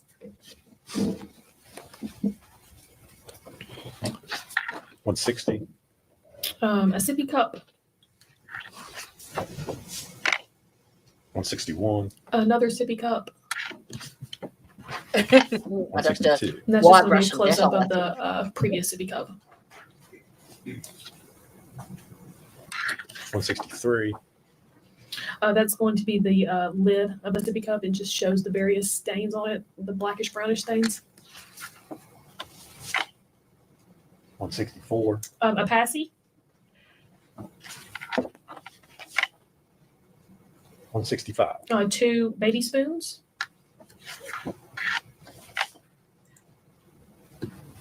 166. It looks to be a diaper bag, and that's the contents inside the diaper bag. Is that before you removed any of the items from the diaper bag? Yes, sir. 167. That's going to be the bottle of children's Tylenol that was inside the diaper bag. So that was found in the diaper bag that was shown in the previous Yes, sir. exhibit. 168. There it is in the diaper bag beside the baby's food and the cloth.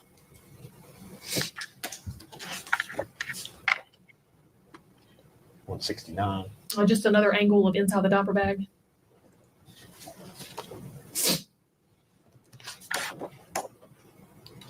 Exhibit 170. That's going to be a children's spoon with some sort of black residue substance there on the end of the spoon. Exhibit 171. That's going to be the mac and cheese. Had it been opened or was it unopened? I can't. It looks like it's been an end has been opened. Just the way the packaging was. Exhibit 172. That is going to be the piece of tissue paper with the brownish red substance on it. 173. And that's just another angle of the exact same tissue paper with the brownish red substance.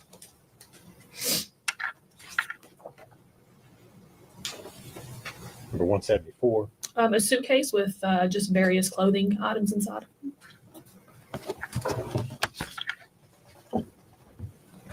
175. That's going to be the red wagon. As you can see, there's baby shampoo here, a suction, some wipes, a baby doll. For 176. There's going to be a car seat and just some various clothing items.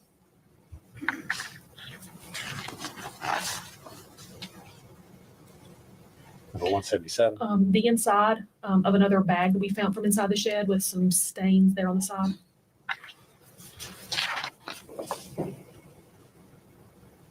Exhibit 178. It's going to be a cardboard box with several white bags.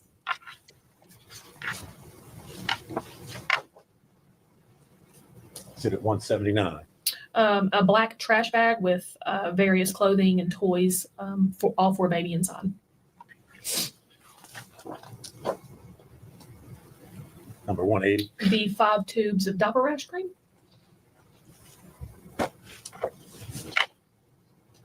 Number 181. Appears to be a child's blanket with a brownish red stain on it. And all these items were collected and taken out of the shed. Yes, sir. Every item.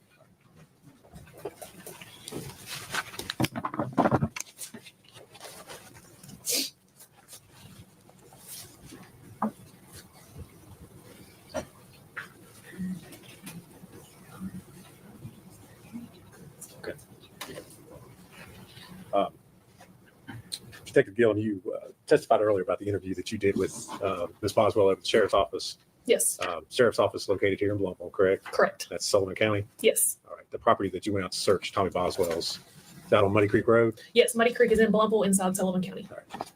If you would answer any questions, I just thought I'd for you. Y'all come up here, man.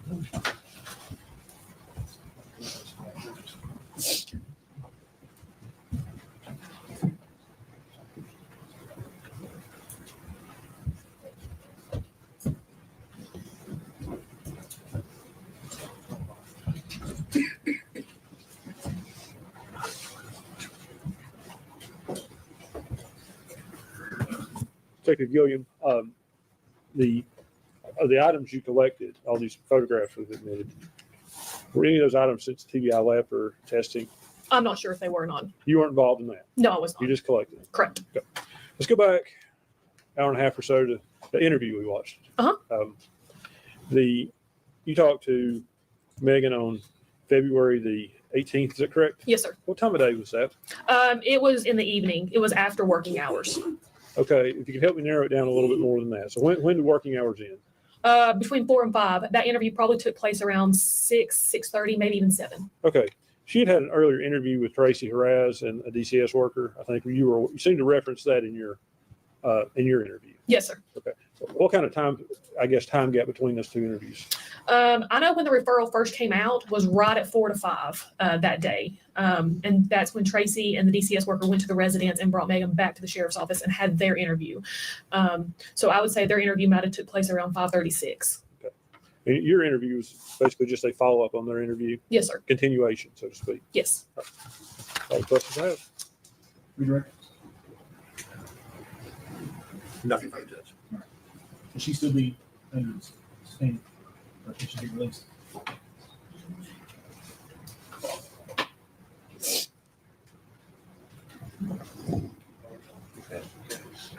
We'll keep her suspended, Judge, but she might be released at this time. You would still be subject to subpoena. That's the don't. You can leave the courthouse, but make sure you're available. Do not discuss your testimony with any other witness or allow any other witness to discuss their testimony with you. All right. Thank you. All right, ladies and gentlemen. We're going Yeah, to stop right that there is. today. You're going to She tired should be of hearing embarrassed. about She should be ashamed. You're not to communicate with other jurors or anyone else regarding any subject connected with this trial. You're not to form or express any opinion about the case until it is finally submitted to you. All right. You have to report promptly to the court any incident involving an attempt by any person to improperly We're ready to rock and roll. or a juror's Back up violation to of the speed for court's Monday. admonitions. You're not to read, watch, or listen to any news reports concerning this case. You're to decide this case solely on the evidence introduced in this trial. You can go with the officer. Everyone, please stand. I'm just getting ready to start now. All righty. Oop. Let me go back up here. How do I do that? Yeah. All right. You like my new avatar?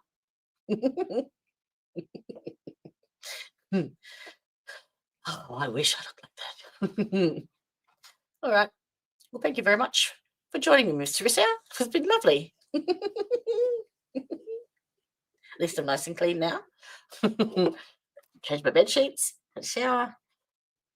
And now I'm going to go and watch Dr. What's his name? Grande. Wouldn't mind finding out a bit more about his brother, actually.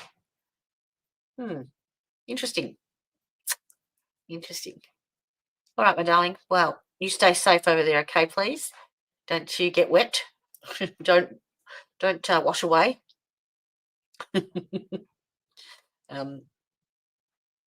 And I'll speak to you. Let me know what. Yeah, I will. And we'll be back Monday morning. Same time, same place, same bad channel. Bye-bye.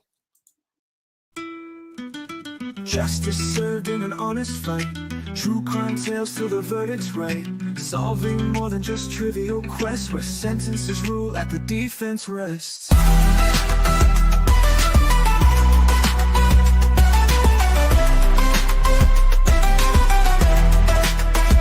Justice served in an honest fight. True crime tales till the verdict's right. Solving more than just trivial quests, where sentences rule and the defense rests.